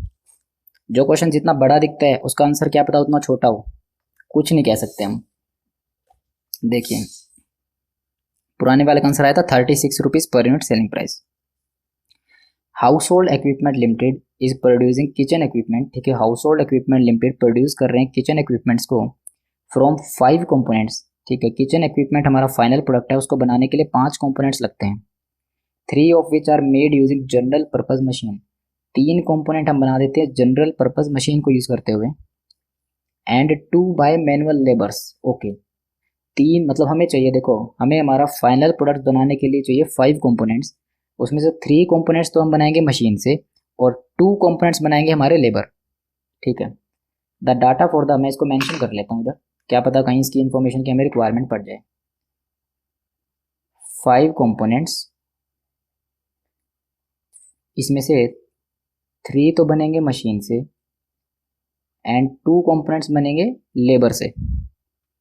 चलो जी अब देखते हैं आगे।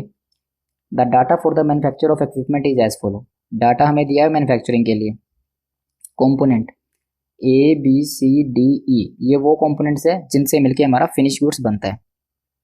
Machine our required per unit, एक यूनिट ए की बनाने के लिए 10 घंटे लगते हैं, एक यूनिट बी की बनाने के लिए 14 और सी की बनाने के लिए 12। डी और ई के लिए क्यों नहीं दिया हुआ, डी और ई के लिए मशीन आवर क्यों नहीं दिया हुआ, क्योंकि डी और ई को बनाने के लिए लेबर लगती है। तो मतलब ए बी और सी ये तीनों प्रोडक्ट ऐसे हैं जो मशीन पे बनते हैं, और डी और ई वो है जो लेबर बनाती है। जब भी इन दोनों के ऊपर मशीन आवर्स नहीं दिए हुए और कहा भी था कि 2 यूनिट सॉरी हमारे जो 2 कंपोनेंट्स है वो लेबर बनाएगी, तो ये वो दोनों है जो लेबर बनाएगी, ठीक है। Labour our required per unit, labour our कितना चाहिए, ए बी सी पे कुछ नहीं क्योंकि ए बी सी बनेंगे मशीन पे, एंड डी और ई पे चाहिए 2 and 1 क्योंकि डी और ई बना रहे हैं लेबर, इसलिए लेबर आवर चाहिए डी और ई पे, ठीक है। टोटल 3 आवर्स एंड इनका टोटल दिया हुआ 36 आवर्स, ठीक है। Variable cost per unit, variable cost दिया per unit 32, 54, 58, 12 and 4। Fixed cost per unit और ये दिया अपोर्शन,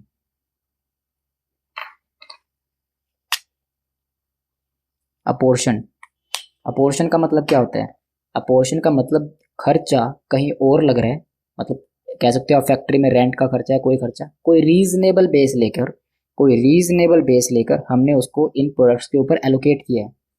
तो मेरे को एक बात बताओ, क्या ये खर्चा इन यूनिट्स के बनने या ना बनने पे डिपेंड करता है? थोड़ा लॉजिकली सोचेंगे सभी, क्या ये खर्चा जो फिक्स कॉस्ट का जो अपोर्शन किया है इन यूनिट्स को बनाने या ना बनाने से इसका कोई इफेक्ट पड़ता है, कुछ लेना देना है इसका?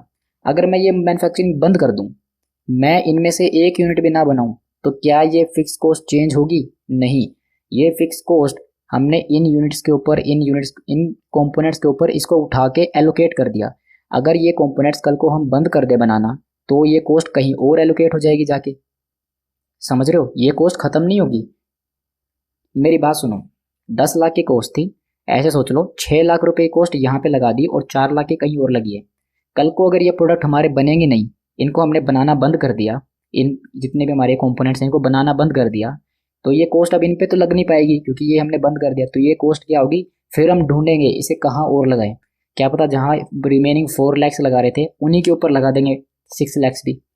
तो मेरे कहने का मतलब है ये वो फिक्स कॉस्ट है जो अपोर्शन है, जिनका इन कंपोनेंट्स के मैन्युफैक्चरिंग से कोई लेना देना नहीं है। अगर इन्हें बंद भी कर देंगे तो ये कॉस्ट लगती रहेगी, और ये चलते रहेंगे तो ये कॉस्ट लगती रहेगी। हमने कोई रीजनेबल बेस, मेरे वर्ड पे फोकस करना, कोई रीजनेबल बेस लेकर हमने इसको एलोकेट किया हुआ है यहाँ पे। एलोकेटेड या पोर्शन कॉस्ट ऐसी कॉस्ट होती है जो कि एक्चुअल, जो कि होनी ही होनी है, और ये जो हमारे कंपोनेंट्स हैं ये बने चाहे ना बने, तो मैं कह सकता हूँ ये कॉस्ट इन कंपोनेंट्स की वजह से नहीं लग रही। अगर ये कंपोनेंट बंद भी कर दे मैन्युफैक्चरिंग करना तो भी ये कॉस्ट लगती रहेगी। ये होती है अपोर्शनड कॉस्ट, कोई रीजनेबल बेस लेके हमने उठा के इनके ऊपर डाल दी है कॉस्ट। चलो आगे देखते हैं। अभी मुझे नहीं पता इसका इस क्वेश्चन से क्या लेना देना है, पर मुझे जितना पता है अपोर्शन के बारे में वो मैंने आपको बता दिया कि कोई ना कोई बेस लेके इसको यहाँ पे अपोर्शन किया है। आगे देखते हैं। Total component cost, total cost आएगी 80, मतलब इन दोनों का टोटल कर दिया वेरिएबल एंड फिक्स का, वेरिएबल प्लस फिक्स 80, ये टोटल इन्होंने कॉस्ट निकाल दी। असेंबली कॉस्ट पर यूनिट, अच्छा देखो, जब हम ये 5 कंपोनेंट्स बना लेते हैं तो इन पांचों को आपस में जोड़ने के लिए, असेंबल करने के लिए, जिससे हमारा फाइनल प्रोडक्ट बनेगा, उसको बनाने के लिए 40 रुपये पर यूनिट लगते हैं। समझ रहे हो? ये 5 पार्ट्स हैं, मतलब ये 5 हमारे एक प्रोडक्ट के टुकड़े हैं अलग अलग, जब इनको जोड़ देंगे तो एक फाइनल प्रोडक्ट बन जाएगा। और इनको असेंबल करने के लिए, इन पांचों को जोड़ने के लिए 40 रुपये पर यूनिट की कॉस्ट आएगी। सेलिंग प्राइस दी है 600 रुपये पर यूनिट। चलो देखते हैं। The marketing department of the company anticipate, जो मार्केटिंग डिपार्टमेंट है कंपनी का, वो एंटीसिपेट मतलब अंदाजा लगा रहा है 50% इंक्रीज इन डिमांड, कि हमारी डिमांड 50% से इंक्रीज हो जाएगी ड्यूरिंग द नेक्स्ट पीरियड। ठीक है, नेक्स्ट पीरियड में हमारी डिमांड 50% से इंक्रीज हो जाएगी। General purpose machine use to manufacture A B and C. आप जब एग्जाम में बैठे हो तो ऐसे रीड करना जैसे मैं रीड कर रहा हूँ। अगर ऐसे रीड करोगे तो कभी गलती होने के चांस नहीं होंगे। जनरली हमें आंसर आता होता है, हमें पता होता है कैसे सोल्व करना है, हम बस जल्दी जल्दी में कोई ना कोई पॉइंट स्किप करते हैं। अगर ऐसे पढ़ोगे लॉजिकली तो आपको कोई भी पॉइंट स्किप नहीं होगा एग्जाम में। देखो, जनरल पर्पज मशीन जो हम यूज़ करते हैं मैन्युफैक्चर करने के लिए ए बी एंड सी को, ए बी सी को मैन्युफैक्चर करने के लिए जो हम जनरल पर्पज मशीन यूज़ करते हैं वो ऑलरेडी वर्क कर रही है मैक्सिमम कैपेसिटी पे। मुझे तो दिख गया लिमिटिंग फैक्टर है यहाँ, हमारी जो मशीन है वो लिमिटिंग फैक्टर है 4752। मैं समझ गया, मैं समझ गया। क्वेश्चन कह रहा है कि जो हमारी मशीन है वो ऑलरेडी मैक्सिमम जितने कैपेसिटी है वो यूटिलाइज कर सकती है, वो कर रही है। प्लस ऊपर एक पॉइंट लिखा है कि हमारी डिमांड 50% से बढ़ने वाली है। अगर डिमांड बढ़ेगी तो मशीन तो पहले से ही फुल कैपेसिटी पे चल रही है, तो डिमांड को कैसे मीट करेंगे हम। तो मुझे लग रहा है क्वेश्चन उसी के बारे में है कुछ। देखते हैं आगे क्या कहते हैं। ठीक है, मैक्सिमम कैपेसिटी हमारी 4752 आवर्स की, जो कि अभी हम यूटिलाइज कर पूरे तरीके से कर रहे हैं, कुछ भी खाली नहीं बच रहा है, पूरे आवर्स यूटिलाइज हो रहे हैं। और डिमांड 50% से इंक्रीज होने वाली है, तो इस डिमांड को कैसे टैकल करोगे। डिमांड तो बढ़ जाएगी, लोग तो लेने आएंगे, पर लेकिन आपकी मैक्सिमम कैपेसिटी इतनी है जितने अभी यूनिट्स बना सकते हो। 50% डिमांड जो बढ़ेगी उसको कैसे मीट आउट करोगे जब आपके पास मशीन आवर्स ही सिर्फ इतनी है और ये आप पूरी तरीके से यूटिलाइज कर रहे हो। तो 50% डिमांड आपको जो है मीट आउट करने के लिए आपके पास मशीन आवर्स हैं ही नहीं। चलो देखते हैं आगे क्वेश्चन क्या कहते हैं। And there is no possibility of increasing the capacity, कोई संभावना नहीं है कि इस कैपेसिटी को इंक्रीज किया जा सके। 4752 आवर्स है तो वो इतने ही रहेंगे, हम इसको इंक्रीज नहीं कर सकते। ठीक है, हो सकता है मशीन महंगी हो, देखते हैं। ओके, कोई पॉसिबिलिटी नहीं है इसको इंक्रीज करने की। But labour labour is available, labour जो है वो अवेलेबल है। इसका मतलब लेबर जो है लिमिटिंग फैक्टर नहीं है। जो 50% डिमांड जब नेक्स्ट ईयर बढ़ेगी तो उसके लिए जितने एडिशनल लेबर चाहिए वो हम ला सकते हैं। क्वेश्चन खुद कह रहा है कि लेबर अवेलेबल है, लेबर की चिंता मत करना, लेबर खुले मिलते हैं, कैसे भी लेना मिल जाएंगे। Labour is available for making component D and E, D और ई को बनाने के लिए लेबर फुल है, लेबर की कोई कमी नहीं है हमारे पास। ठीक है, and also for assembly according to demand, और असेंबली के लिए भी हमारे पास कोई कमी नहीं है, कितने भी प्रोडक्ट हम असेंबल कर सकते हैं, लेबर की कोई कमी नहीं है, बस मशीन हमारे पास मशीन की कमी है। ठीक है, देखते हैं। The management is considering the purchase of one of the component. ठीक है, मैनेजमेंट अब सोच रही है ए बी सी, डी और ई तो हम पूरे बना सकते हैं क्योंकि लेबर हमारे पास पूरी अवेलेबल है, तो डी और ई के बारे में तो कुछ भी सोचने की जरूरत नहीं है। क्वेश्चन ए बी सी इनके बारे में से ही कुछ पूछेगा। देखो, कंपनी या मैनेजमेंट सोच रही है कि क्यों ना ए बी या सी इन तीनों में से कोई एक कंपोनेंट हम मार्केट में से उठा लें, ताकि हमारी 50% डिमांड जो नेक्स्ट ईयर बढ़ने वाली है उसको मीट आउट कर सके। मतलब 4752 आवर्स पे जितनी हमसे यूनिट्स बनेगी उतनी तो हम बना लेंगे, उसके ऊपर जितनी यूनिट्स चाहिए वो बाहर वाले से बनवा लेंगे। ये क्वेश्चन कह रहे हैं, बताओ हम मार्केट से बनवा लेंगे ताकि हम डिमांड जो इंक्रीज होने वाली है 50% से उसको मीट आउट कर सकें। These components are available in the market at following price, market में ये कंपोनेंट्स अवेलेबल है। कंपोनेंट ए खरीदोगे तो 80 का, 160 और कंपोनेंट सी 125 का। क्वेश्चन सभी को समझ में आता है। ए बी और सी पे मशीन आवर लिमिटेड है, यहाँ पे मशीन आवर लिमिटेड है, पर डी और ई में लेबर हमारे डी और ई बना रहे हैं, तो लेबर हमारे पास कितनी भी हो सब अवेलेबल है। डी और ई बनाने के लिए लेबर पूरी है, यहाँ पे कोई कमी नहीं है डी और ई में। ए बी सी में कमी है, देखते हैं। अब देखो क्वेश्चन कह रहा है require profit made by the company from current operation, बताओ करंट ऑपरेशन से कंपनी कितना प्रॉफिट कमा रही है, कैसे निकालेंगे। देखो अभी से सोचते हैं कि कैसे इसे सॉल्व कर सकते हैं।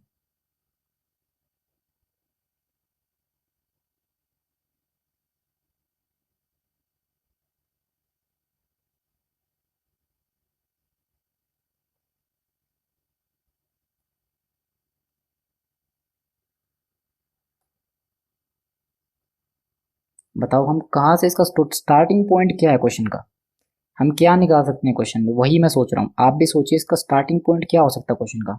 मुझे दिख रहे हैं 4752 आवर्स, और मुझे कोई तरीका नहीं दिख रहा है इस क्वेश्चन को स्टार्ट करने का। देखते हैं 4752 आवर से कैसे निकाल सकते हैं। मुझे आइडिया मिल गया कैसे सोल्व कर सकते हैं। आपको क्या लगता है? देखो, आप मान के चलो आप मेरे साथ जो है सोल्व कर रहे हो, तो आपकी क्या राय है? आपको क्या लगा? जब तक आप अपने दिमाग से सोचोगे नहीं हम कैसे स्टार्ट करेंगे, तो आपको सिर्फ देखने से नहीं आएगा। कुछ भी हो, आप चीज़ सोल्व ना कर रहे हो, अगर मेरे साथ भी थोड़ा सा आप सोच के चलेंगे, ठीक है, वीडियो को पॉज करके सोच के चलेंगे, आप समझ जाएंगे। एटलीस्ट क्वेश्चन तो आपके दिमाग में रहेगा कि क्वेश्चन हमने किया क्या है। वरना क्या होता है, हम क्वेश्चन करते हैं और निकल जाते हैं, क्वेश्चन ही भूल जाते हैं हमने पहले क्वेश्चन कौन सा किया था। देखो, 4752 आवर्स है और मुझे पता है 1 यूनिट को बनाने में टोटल 36 आवर लगते हैं। कैसे? जब ए बी और सी ये तीनों मिलेंगे, ये तीनों तो मिलके एक प्रोडक्ट पे ही जाएंगे। ये देखो 5 कंपोनेंट, इन पांचों से मिलके 1 यूनिट बनेगा, एक प्रोडक्ट मिलेगा इन पांचों से बनके। तो ए बी और सी की 36 आवर्स लगते हैं 1 यूनिट को बनाने में। हमें तीनों का मिला के देखना है 36 आवर्स। तो मैं कह सकता हूँ मेरे पास नंबर ऑफ यूनिट्स आ सकती है, मैक्सिमम कितनी हमारे पास होंगी। अभी देखो कैसे करते हैं। और कोई क्वेश्चन और कोई इसमें रास्ता ही नहीं है यूनिट्स वगैरह निकालने का, सिर्फ आवर्स ही दिए तो वही हमारा एक बेस बनेगा। इलस्ट्रेशन नंबर 11 का भी पार्ट नंबर है और इसमें हम कैलकुलेट करेंगे first calculation of number of units at present. At present कितने नंबर ऑफ यूनिट्स हैं? तो मैं कहता हूँ मशीन आवर्स अवेलेबल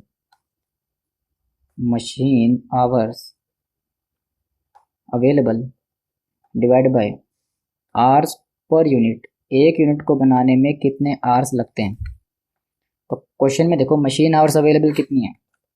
क्वेश्चन ने क्या है, 4752 आवर्स है, 4752 आवर्स हैं।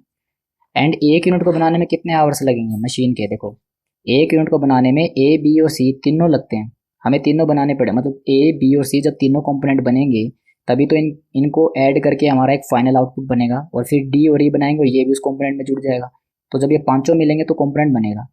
मुझे सिर्फ अभी मशीन आवर्स देखने हैं। मशीन आवर्स मेरे लगते हैं 36 आवर्स 1 यूनिट को बनाने पे, इन तीनों का टोटल ए बी सी का 36 घंटे लगते हैं। तो डिवाइड बाय 36 आवर्स, तो कितना आएगा ये 4752 डिवाइड बाई 36। मैं कह सकता हूँ 132 यूनिट्स। 132 यूनिट्स। अब तो आप प्रॉफिट निकाल ही सकते हो। Statement of profit present. देखते हैं प्रेजेंट में कितना प्रॉफिट आ रहा है।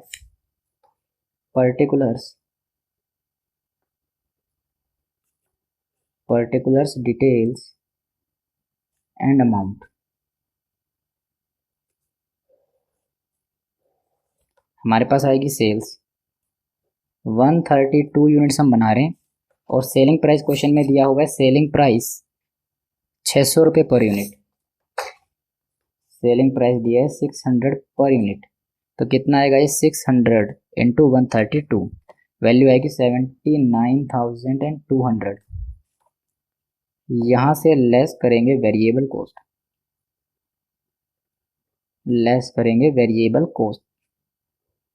हमारे पास वेरिएबल कॉस्ट कौन सी दी है? एक तो हमें दिया है डायरेक्टली दिया हुआ है वेरिएबल कॉस्ट पर यूनिट। ये देखो क्वेश्चन में डायरेक्टली दिया हुआ है वेरिएबल कॉस्ट पर यूनिट। कितनी है हमारे पास? 32, 54, 58, 12, 4, ये है हमारे पास 160 पर यूनिट की कॉस्ट। पर हमें पहले निकालनी पड़ेगी मशीन की कॉस्ट और लेबर की कॉस्ट हमारी कितनी लगती है। Just wait a second.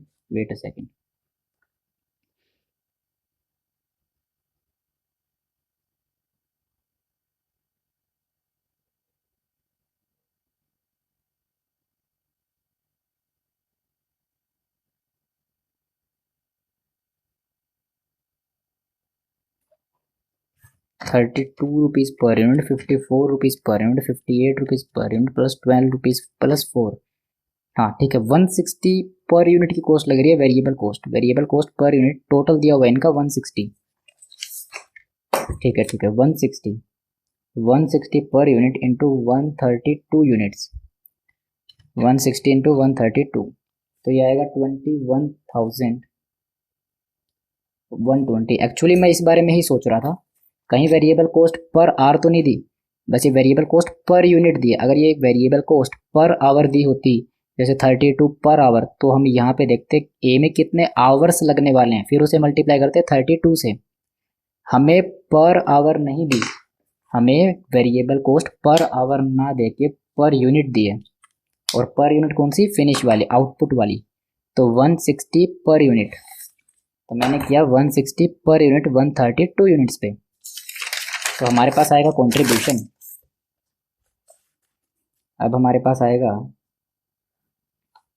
Contribution.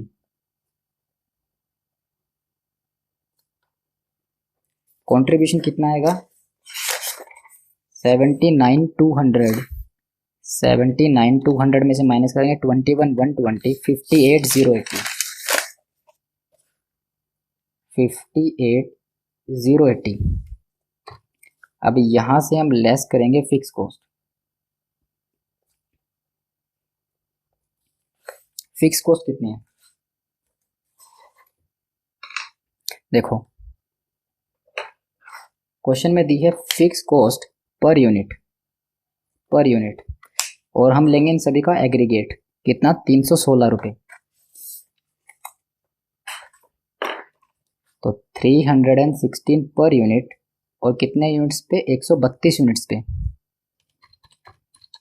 तो ये आएगा 41,712, 41,712। तो प्रॉफिट कितना आएगा,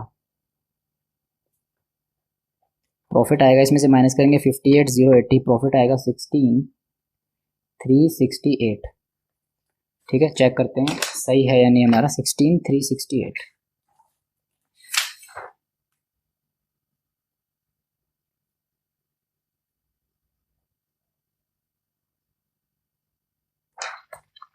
ओ सॉरी सॉरी सॉरी, हमसे एक कॉस्ट मिस हो गई, हमसे एक कॉस्ट मिक्स हो गई, सॉरी मिक्स नहीं, मिस हो गई।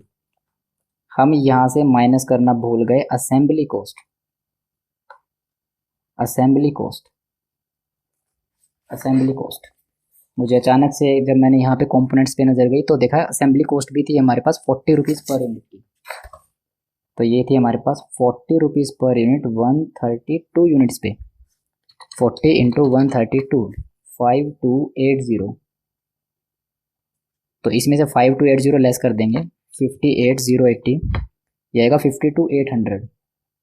ये कॉस्ट आएगी, कॉन्ट्रीब्यूशन आएगा 52,800, एंड देन इसमें से माइनस करेंगे हम 41,712, आंसर आएगा आपका 11,088। हमसे हमारी असेंबली कॉस्ट मिस हो गई थी, ये वाली, ये हमसे मिस हो गई थी। ठीक है, देखिए सेल्स वेरिएबल कॉस्ट क्वेश्चन में दिया, वो हमने माइनस किया। फिर हमें क्वेश्चन में दिया था 40 रुपये पर यूनिट असेंबली कॉस्ट लगती है, वो माइनस किया, तो कंट्रीब्यूशन आया, कंट्रीब्यूशन में से फिक्स कॉस्ट माइनस किया तो प्रॉफिट आया 11,088।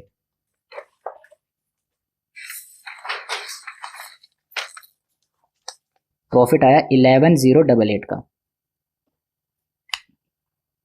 प्रॉफिट आया 11,088। यहां तक किसी को डाउट नहीं होना चाहिए। चलो अब देखो पार्ट नंबर 20 का, if the company buys any one of the component, अगर कंपनी बाय करे कोई एक कंपोनेंट ए बी और सी में से, क्योंकि कंपनी ए बी या सी ही बाय करेगी, डी और ई में तो जितने लेबर चाहिए सब अवेलेबल है, इसका मतलब डी और ई में कोई लिमिटिंग फैक्टर नहीं है, डी और ई के तो जितने कंपोनेंट बनाओगे सब बनेंगे, ए बी और सी सिर्फ यहीं पे लिमिटेड आवर्स हैं। तो कंपनी या तो ए बी या सी इनमें से कोई एक बाहर वाले से खरीदना पड़ेगा, ताकि 50% जो डिमांड अगले साल बढ़ने वाली है उसे टैकल किया जा सके। तो देखो, if company buy any one of the component A B और सी, अगर कंपनी कोई एक कंपोनेंट बाय करे ए बी या C, what is the extent of additional capacity that can be created. बताओ कितनी एडिशनल कैपेसिटी क्रिएट हो सकती है अगर हम ए बी या सी को बाहर से बाय करें। अच्छा जी, हमें सेपरेट कैलकुलेट करना पड़ेगा, क्वेश्चन खुद कह रहा है कि बताओ अगर इनमें से कोई एक ए बी या सी कोई भी अगर हम बाहर से परचेज करते हैं कितनी एडिशनल कैपेसिटी जो है वो क्रिएट हो सकती है। What is the extent of additional capacity that can be created. Okay, चलो देखते हैं। Part number 1, if product A is bought if product A is bought from outside market, अगर हम प्रोडक्ट ए को बाय करते हैं आउटसाइड मार्केट से, देखो total hours available, total hours available कितने थे हमारे पास 4752 4752 डिवाइड बाय, अब बताओ प्रोडक्ट ए हम सॉरी हमारा प्रोडक्ट का कंपोनेंट, ये कंपोनेंट आएगा। अगर हम कंपोनेंट ए बाहर से बाय करें, टोटल आवर्स इतने अवेलेबल है। अब कंपोनेंट ए अगर हम बाहर से खरीद लाएंगे तो इसे हमें मैन्युफैक्चर करने की जरूरत नहीं है। अब कंपोनेंट ए को हम नहीं बनाएंगे क्योंकि कंपोनेंट ए बाहर से खरीद लाएंगे। तो एक बात बताओ मेरे को, इसका मतलब हम कंपोनेंट बी और सी बनाएंगे, इतना तो समझ में आता है। ए बी सी, ए को हम बाहर से खरीद लाएंगे तो अब जो 10 घंटे लगने वाले ये हमारे नहीं लगेंगे, बाहर वाला जो हमें बना के देगा उसके लगेंगे। 14 रुपीज़ और 14 आवर और 12 आवर लगने वाले हैं बी और सी को बनाने में। तो मैं कह सकता हूँ कि hours required for B and C कितने लगने वाले हैं 14 बी के लिए और 12 लगने वाले हैं सी के लिए। तो 14 + 12 आपके लिए आएंगे 26 आवर्स पर यूनिट। तो मैं कह सकता हूँ number of units that can be manufactured, कितनी यूनिट्स हम बना सकते हैं 4752 डिवाइड बाय 26, ये आएगा 182.77 यूनिट्स। अब हम देखते हैं परसेंटेज इंक्रीज इन कैपेसिटी, कितने परसेंट कैपेसिटी इंक्रीज होगी 182.77 यूनिट्स। अब हम बना सकते हैं, पहले हम बना सकते थे 132 यूनिट्स, और 132 यूनिट्स के ऊपर कितनी कैपेसिटी इंक्रीज होगी 132 डिवाइड बाय 132, ये आएगा 38.46%। यस, अब देखिए if component B is bought from outside market, अगर हम कंपोनेंट B को बाहर से खरीद के लाएं तो ठीक है, हमने कहा कि अगर कंपोनेंट A को बाहर से खरीद के लाएं तो टोटल आवर्स इतने थे।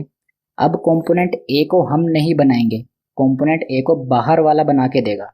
तो अब मैं जो आवर्स ये हैं ये B और C को बनाने में लगाऊंगा, तो B और C के दोनों को मिला के 1 यूनिट को बनाने में 26 घंटे लगते हैं।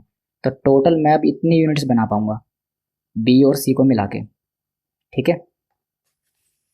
तो 182 यूनिट्स बना पाऊँ, कितनी परसेंट कैपेसिटी इंक्रीज हुई 38%। अगर मैं कंपोनेंट B को बाहर से बाय करता हूँ तो मैं कहता हूँ total hours available 4752 divide by hours required for A and C, क्योंकि बी को मैं बाहर से खरीद के लाऊंगा तो अब मेरे को ए और सी बनाने पड़ेंगे, और ए और सी को बनाने के लिए कितने आवर्स लगते हैं एक यूनिट को बनाने के लिए, ए और सी के, ए के 10 और सी के 12। तो ए के आवर्स लगे 10 और सी के लगे 12, तो टोटल लगेंगे 22। तो अब मैं कहूँगा नंबर ऑफ यूनिट्स कितने आएंगे 4752 डिवाइड बाय 22, ये हो जाएंगे 216 यूनिट्स। तो अब मैं लिखता हूँ परसेंटेज इंक्रीज इन कैपेसिटी, अब हम बनाएंगे 216 यूनिट्स और पहले बनाते थे 132 यूनिट। डिवाइड बाय 132 से कंपैरिजन करेंगे इसका तो कितना आएगा, 216 माइनस 132 डिवाइड बाय 132 इंटू 100, तो ये आएगा 63.64%। समझ में आता है कैसे किया। टोटल आवर्स अवेलेबल इतने हैं। कंपोनेंट बी अब हम बाहर वाले से बनवा लेंगे, तो कंपोनेंट बी हमें बनाने की जरूरत नहीं है, बाहर वाले का टाइम लगेगा बनाने में। अब हम बनाएंगे सिर्फ और सिर्फ ए और सी। बी बाहर वाला बना के देगा, हम बनाएंगे ए एंड सी। अगर ए एंड सी हम बनाएंगे तो ए को बनाने के लिए लगते हैं 10 आवर्स और सी को बनाने में लगते हैं 12 आवर्स पर यूनिट के लिए। तो 10 प्लस 12 करेंगे तो एक यूनिट को बनाने के लिए हमें चाहिए 22 आवर्स। तो हम बना सकते हैं अब 216 यूनिट्स। पहले 132 बना सकते थे, अब बना सकते हैं 216 यूनिट, क्योंकि कंपोनेंट ए बाहर वाले से बनवाएंगे और यहाँ पे कंपोनेंट बी बाहर वाले से बनवाएंगे, ऊपर वाले में ए और यहाँ पे बी। सिमिलरली अब पॉइंट नंबर 3, if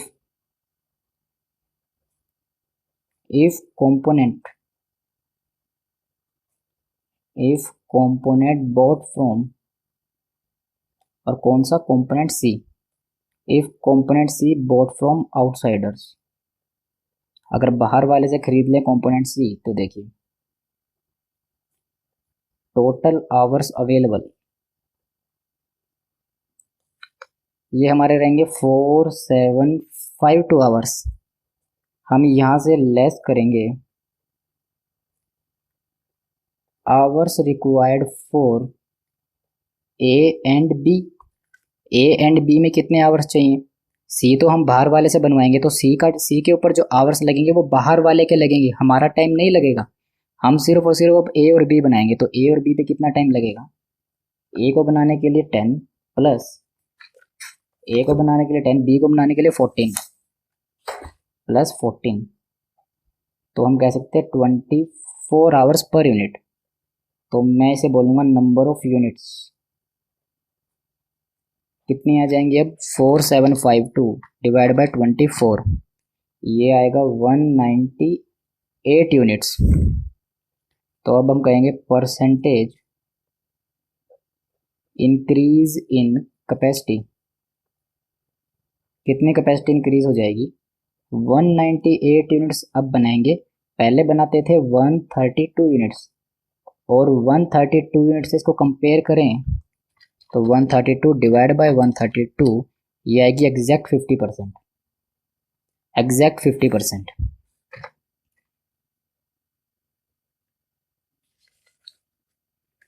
ठीक है, ये हमारा था पॉइंट नंबर बी। बताओ अगर हम कंपोनेंट ए, कंपोनेंट बी या कंपोनेंट सी, अगर इनमें से कोई एक बाहर वाले से खरीद लें या बाहर वाले से बनवा लें तो कितनी कैपेसिटी बढ़ जाएगी। अगर हम हमारा कंपोनेंट ए बाहर वाले से बनवा लें तो कैपेसिटी बढ़ जाएगी 38% की। अगर कंपोनेंट बी बाहर वाले से बनवाएं तो हमारी कैपेसिटी बढ़ेगी 63% की। और अगर हम कंपोनेंट सी बाहर वाले से बनवाएं तो कैपेसिटी बढ़ेगी 50% की। ठीक है, नेक्स्ट पॉइंट देखो इसमें क्या बोला है। Next, assume 50% increase in demand during the next period, which component should the company buy from the market। assume करो जो 50% increase डिमांड में होना था वो हो गया, जो डिमांड में इंक्रीज होना था वो हो गया। बताओ कंपनी को कौन सा कंपोनेंट बाहर से परचेज करे। हमारी कैपेसिटी कितनी बढ़ रही है 50% से, हमारी डिमांड बढ़ेगी 50%, तो इसका मतलब हमें हमारी कैपेसिटी भी 50% बढ़ानी पड़ेगी। Demand is equal to supply, अगर जितनी डिमांड है उतनी सप्लाई होनी चाहिए, तो जितनी डिमांड बढ़ेगी उतनी मुझे अपनी कैपेसिटी भी बढ़ानी पड़ेगी। जितनी डिमांड बढ़ेगी उतनी मुझे अपनी प्रोडक्शन की कैपेसिटी भी तो बढ़ानी पड़ेगी, तभी तो इस डिमांड को मैं मीट कर सकता हूँ। तो बताओ 50% कैपेसिटी कहाँ बढ़ रही है। देखो मुझे तो दिख रहा है यहाँ 50% कैपेसिटी बढ़ रही है। तो हमारा आंसर होगा पॉइंट नंबर सी का, हमारा आंसर होगा कि सिंस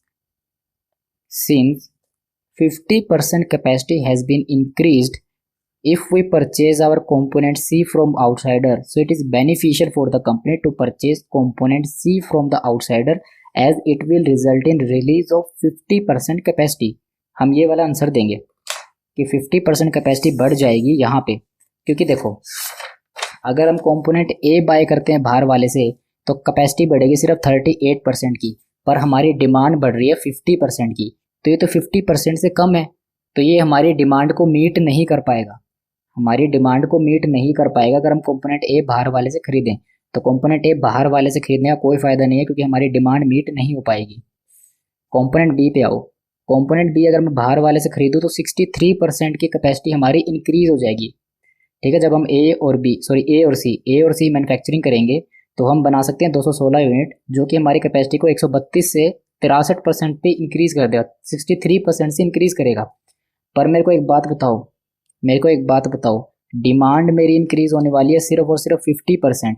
अरे मैं 63% का इंक्रीज करके क्या करूँगा, 13% कैपेसिटी मेरी एक्सेस पड़ी रहेगी, समझ रहे हो। 63% इंक्रीज करके क्या करूँगा, 63% को इंक्रीज करने का कोई फायदा नहीं है। 50% के आसपास देखो, 50% से ऊपर का देखो, पर 50% के आसपास देखो। और हमारे पास अगर कंपोनेंट सी को बाहर वाले से खरीदूँ तो एग्जैक्ट 50% आ रहा है, एग्जैक्ट 50% कैपेसिटी बढ़ जाएगी और डिमांड भी 50% बढ़ने वाली है। तो मैं कहूँगा कंपोनेंट सी बाहर वाले से खरीदने में फ़ायदा है, कंपोनेंट सी खरीदेंगे हम बाहर वाले से। ये है हमारे पॉइंट सी का आंसर।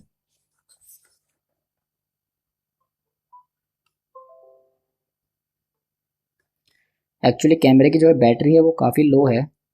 लास्ट पॉइंट है वो मैं कवर कर देता हूँ फटाफट, वरना कहीं ये शट डाउन ना हो जाए हमारा।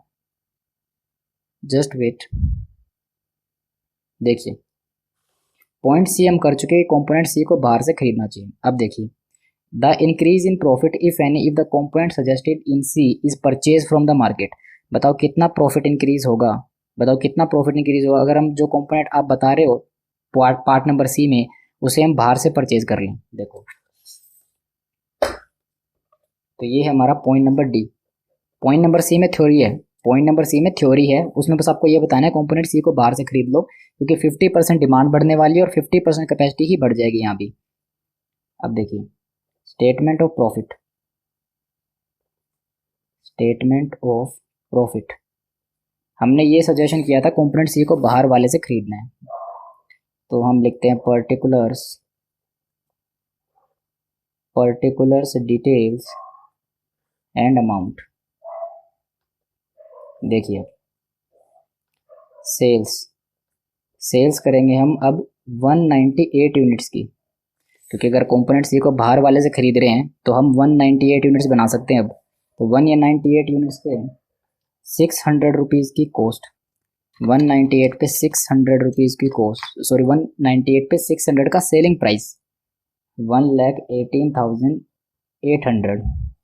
अब इसमें से लेस करेंगे हम हमारी वेरिएबल कॉस्ट, लेस करेंगे वेरिएबल कॉस्ट,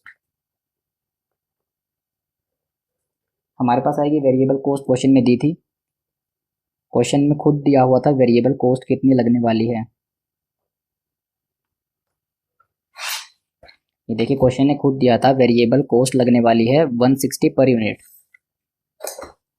160 पर यूनिट, और हम बनाएंगे 198 यूनिट, 198 इंटू 160, ये आएगा 31,680। ठीक है,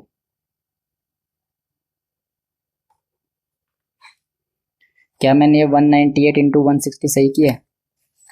160 की कॉस्ट लगने वाली है, पर इसमें कंपोनेंट सी की भी कॉस्ट है, कंपोनेंट सी की भी कॉस्ट है, पर अब हम कंपोनेंट सी को मैन्युफैक्चर नहीं करेंगे, कंपोनेंट सी को हम मैन्युफैक्चर नहीं करेंगे, कंपोनेंट सी को बाहर से खरीदेंगे, तो ये कॉस्ट हमारी नहीं लगेगी। अब ये कॉस्ट हमारी नहीं लगने वाली 58 की।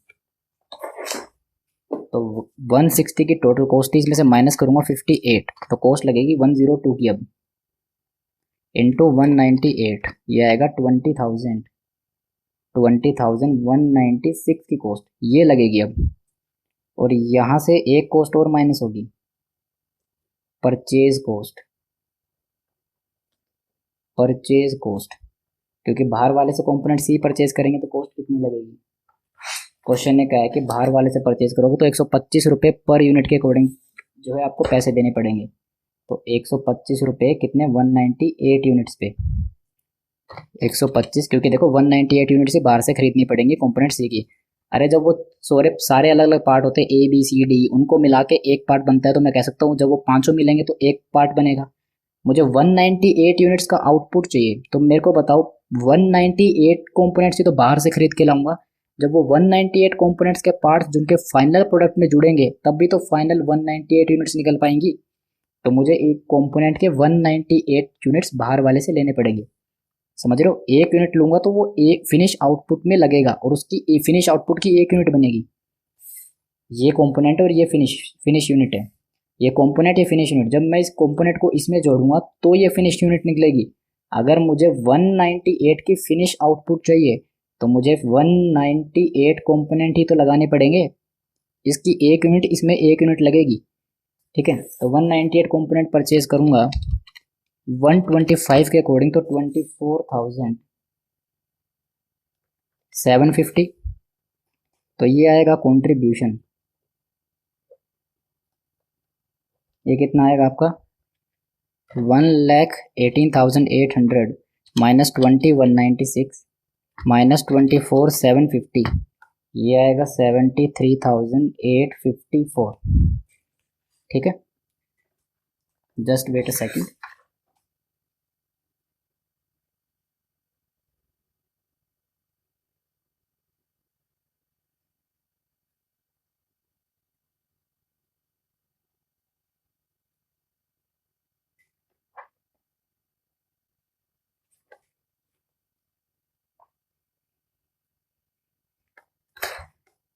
हमने एक कॉस्ट छोड़ दी यहाँ पे, कौन सी, असेंबली की। पिछली बार भी वही गलती हुई थी, हमने असेंबली की कॉस्ट छोड़ दी थी। हम लिखते हैं यहाँ असेंबली। मैं भी वही सोच रहा हूँ, मैं कोई ना कोई कॉस्ट तो रह रही है। असेंबली 40 पर यूनिट के अकॉर्डिंग, तो 198 के अकॉर्डिंग कितना, 40 इंटू 198, ये आएगा 7920। अब आएगा हमारे पास कंट्रीब्यूशन। मैं हर बार ये असेंबली की कॉस्ट भूल जा रहा था, वही मैं सोच रहा था कि कोई ना कोई शायद कॉस्ट हम छोड़ रहे हैं। 2196 माइनस 24,750 माइनस 7920, आंसर आएगा 65,934। अभी भी मैं चेक कर लेता हूँ कहीं को कॉस्ट वगैरह में कोई छोड़ तो नहीं रहा हूँ। नहीं, अब कोई कॉस्ट हम नहीं छोड़ रहे हैं। लेस करेंगे यहाँ से फिक्स कॉस्ट, फिक्स्ड कॉस्ट्स।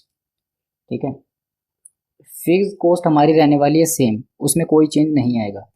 कितनी थी फिक्स कॉस्ट,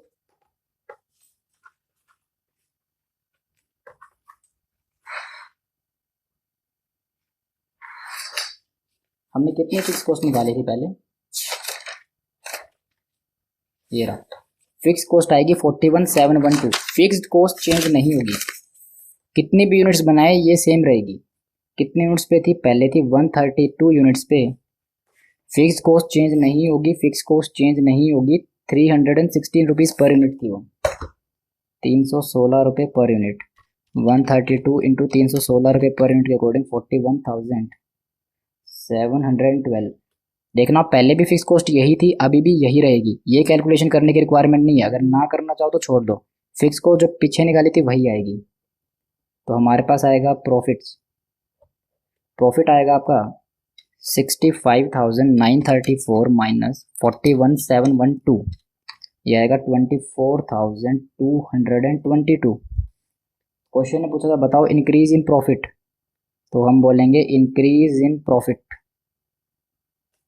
कितना प्रॉफिट इंक्रीज हुआ, अभी है 24,222, 24,222। पहले कितना था प्रॉफिट, पहले हमने निकाला था प्रॉफिट 11,088, 11,088। तो प्रॉफिट कितना इंक्रीज हुआ, माइनस 11,088, प्रॉफिट इंक्रीज हुआ 13,134 से।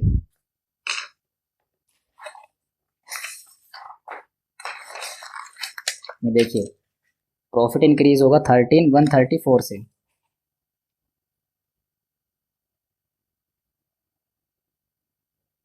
प्रॉफिट इंक्रीज होगा 13,134 और नया जो प्रॉफिट आएगा वो आएगा 24,222। बताओ इसमें कोई डाउट? इस क्वेश्चन में कोई डाउट नहीं होना चाहिए। ये हमारे पास प्रॉफिट निकल के आ गया। हम यहाँ पे असेंबली की कॉस्ट जो है ऐड करना वापस भूल गए थे, तो हमने असेंबली कॉस्ट ऐड किया। फिक्स्ड कॉस्ट फिक्स रहेगी, फिक्स कॉस्ट फिक्स रहेगी, फिक्स कॉस्ट फिक्स रहेगी, फिक्स कॉस्ट फिक्स रहेगी। यूनिट के चेंज होने से फिक्स कॉस्ट पे कोई इफेक्ट नहीं पड़ेगा। यूनिट के चेंज होने से फिक्स कॉस्ट पे कोई इफेक्ट नहीं पड़ेगा। फिक्स कॉस्ट सेम रहेगी। जो फिक्स कॉस्ट हमने पहले बजट पे निकाली थी वही फिक्स कॉस्ट सभी जगह रहेगी। चाहे हम यूनिट्स कितनी भी कर दें, चाहे हम 1 लाख करोड़ यूनिट्स भी बना दें, फिक्स कॉस्ट यही रहेगी। चलो, आई होप आपको समझ में आया कैसे किया। अब देखिए कैसे किया, ये आपको समझ में आया होगा। परसेंटेज कैपेसिटी कैसे इंक्रीज की हमने, कैसे देखा था कि अगर हम मार्केट कंपोनेंट ए को बाहर से परचेज करें तो हम सिर्फ बी और सी बना पाएंगे। अब ए तो हम बाहर से खरीद रहे हैं तो बी और सी बनाएंगे। टोटल आवर्स इतने हैं, बी और सी बनाने के लिए एक यूनिट के लिए दोनों का एग्रीगेट बी और सी का मिला के इतने आवर्स लगते हैं। तो मैं बता सकता हूँ इतने यूनिट्स बनाऊंगा। और परसेंटेज कैपेसिटी कितनी इंक्रीज होगी पुराने के कंपैरिजन में? 38%, यहाँ पे 63% और यहाँ पे 50% अगर हम कंपोनेंट सी को बाहर से परचेज करें। और हमारी डिमांड नेक्स्ट ईयर 50% इंक्रीज होने वाली है। तो डिमांड अगर 50% बढ़ेगी तो कैपेसिटी 50% से बढ़नी चाहिए, ताकि उस डिमांड को मीट किया जा सके। जितनी डिमांड बढ़ेगी उतना सप्लाई किया जा सके। तो यहाँ पे एग्जैक्ट 50% बढ़ रही है, तो हम कहेंगे कंपोनेंट सी को बाहर से खरीदो। और यहाँ पे भी हम जो है चल सकते थे, पर ये एक्सेस है। 50% चाहिए, तो 50 से बहुत ज़्यादा जा रहा है। इसका मतलब हम अगर बाहर वाले से जाएँ कैपेसिटी 63% पे बढ़ जाएगी, पर हमें तो सिर्फ 50% चाहिए। तो इसका मतलब 13% कैपेसिटी खाली पड़ी रहेगी। हमारे पास 13% कैपेसिटी खाली पड़ी रहेगी और हम फिर भी बाहर वाले से बनवा रहे हैं। इसका मतलब ये होगा। चलो ठीक है, बाकी हम कवर करेंगे हमारे नेक्स्ट वीडियो में। इलस्ट्रेशन नंबर 11 तक हम कवर कर चुके हैं। ठीक है, चलो बाय बाय। और अगर वीडियो अच्छी लगती है तो शेयर जरूर कर देना। देखो इतना तो आपका हक बनता है कि आप शेयर करो। मैं आपके लिए इतनी मेहनत कर रहा हूँ, अगर इतने अच्छे से मैं एक्सप्लेन करने की कोशिश कर रहा हूँ तो कम से कम आप एक शेयर कर सकते हैं। चलो बाय। एंड हम पूरा स्टडी मटेरियल कवर करेंगे, स्ट्रेटजी कॉस्ट मैनेजमेंट का, एंड उसके बाद स्ट्रेटजिक फाइनेंशियल मैनेजमेंट का भी साथ के साथ कवर करते चलेंगे। चलो bye, god bless you. Okay bye.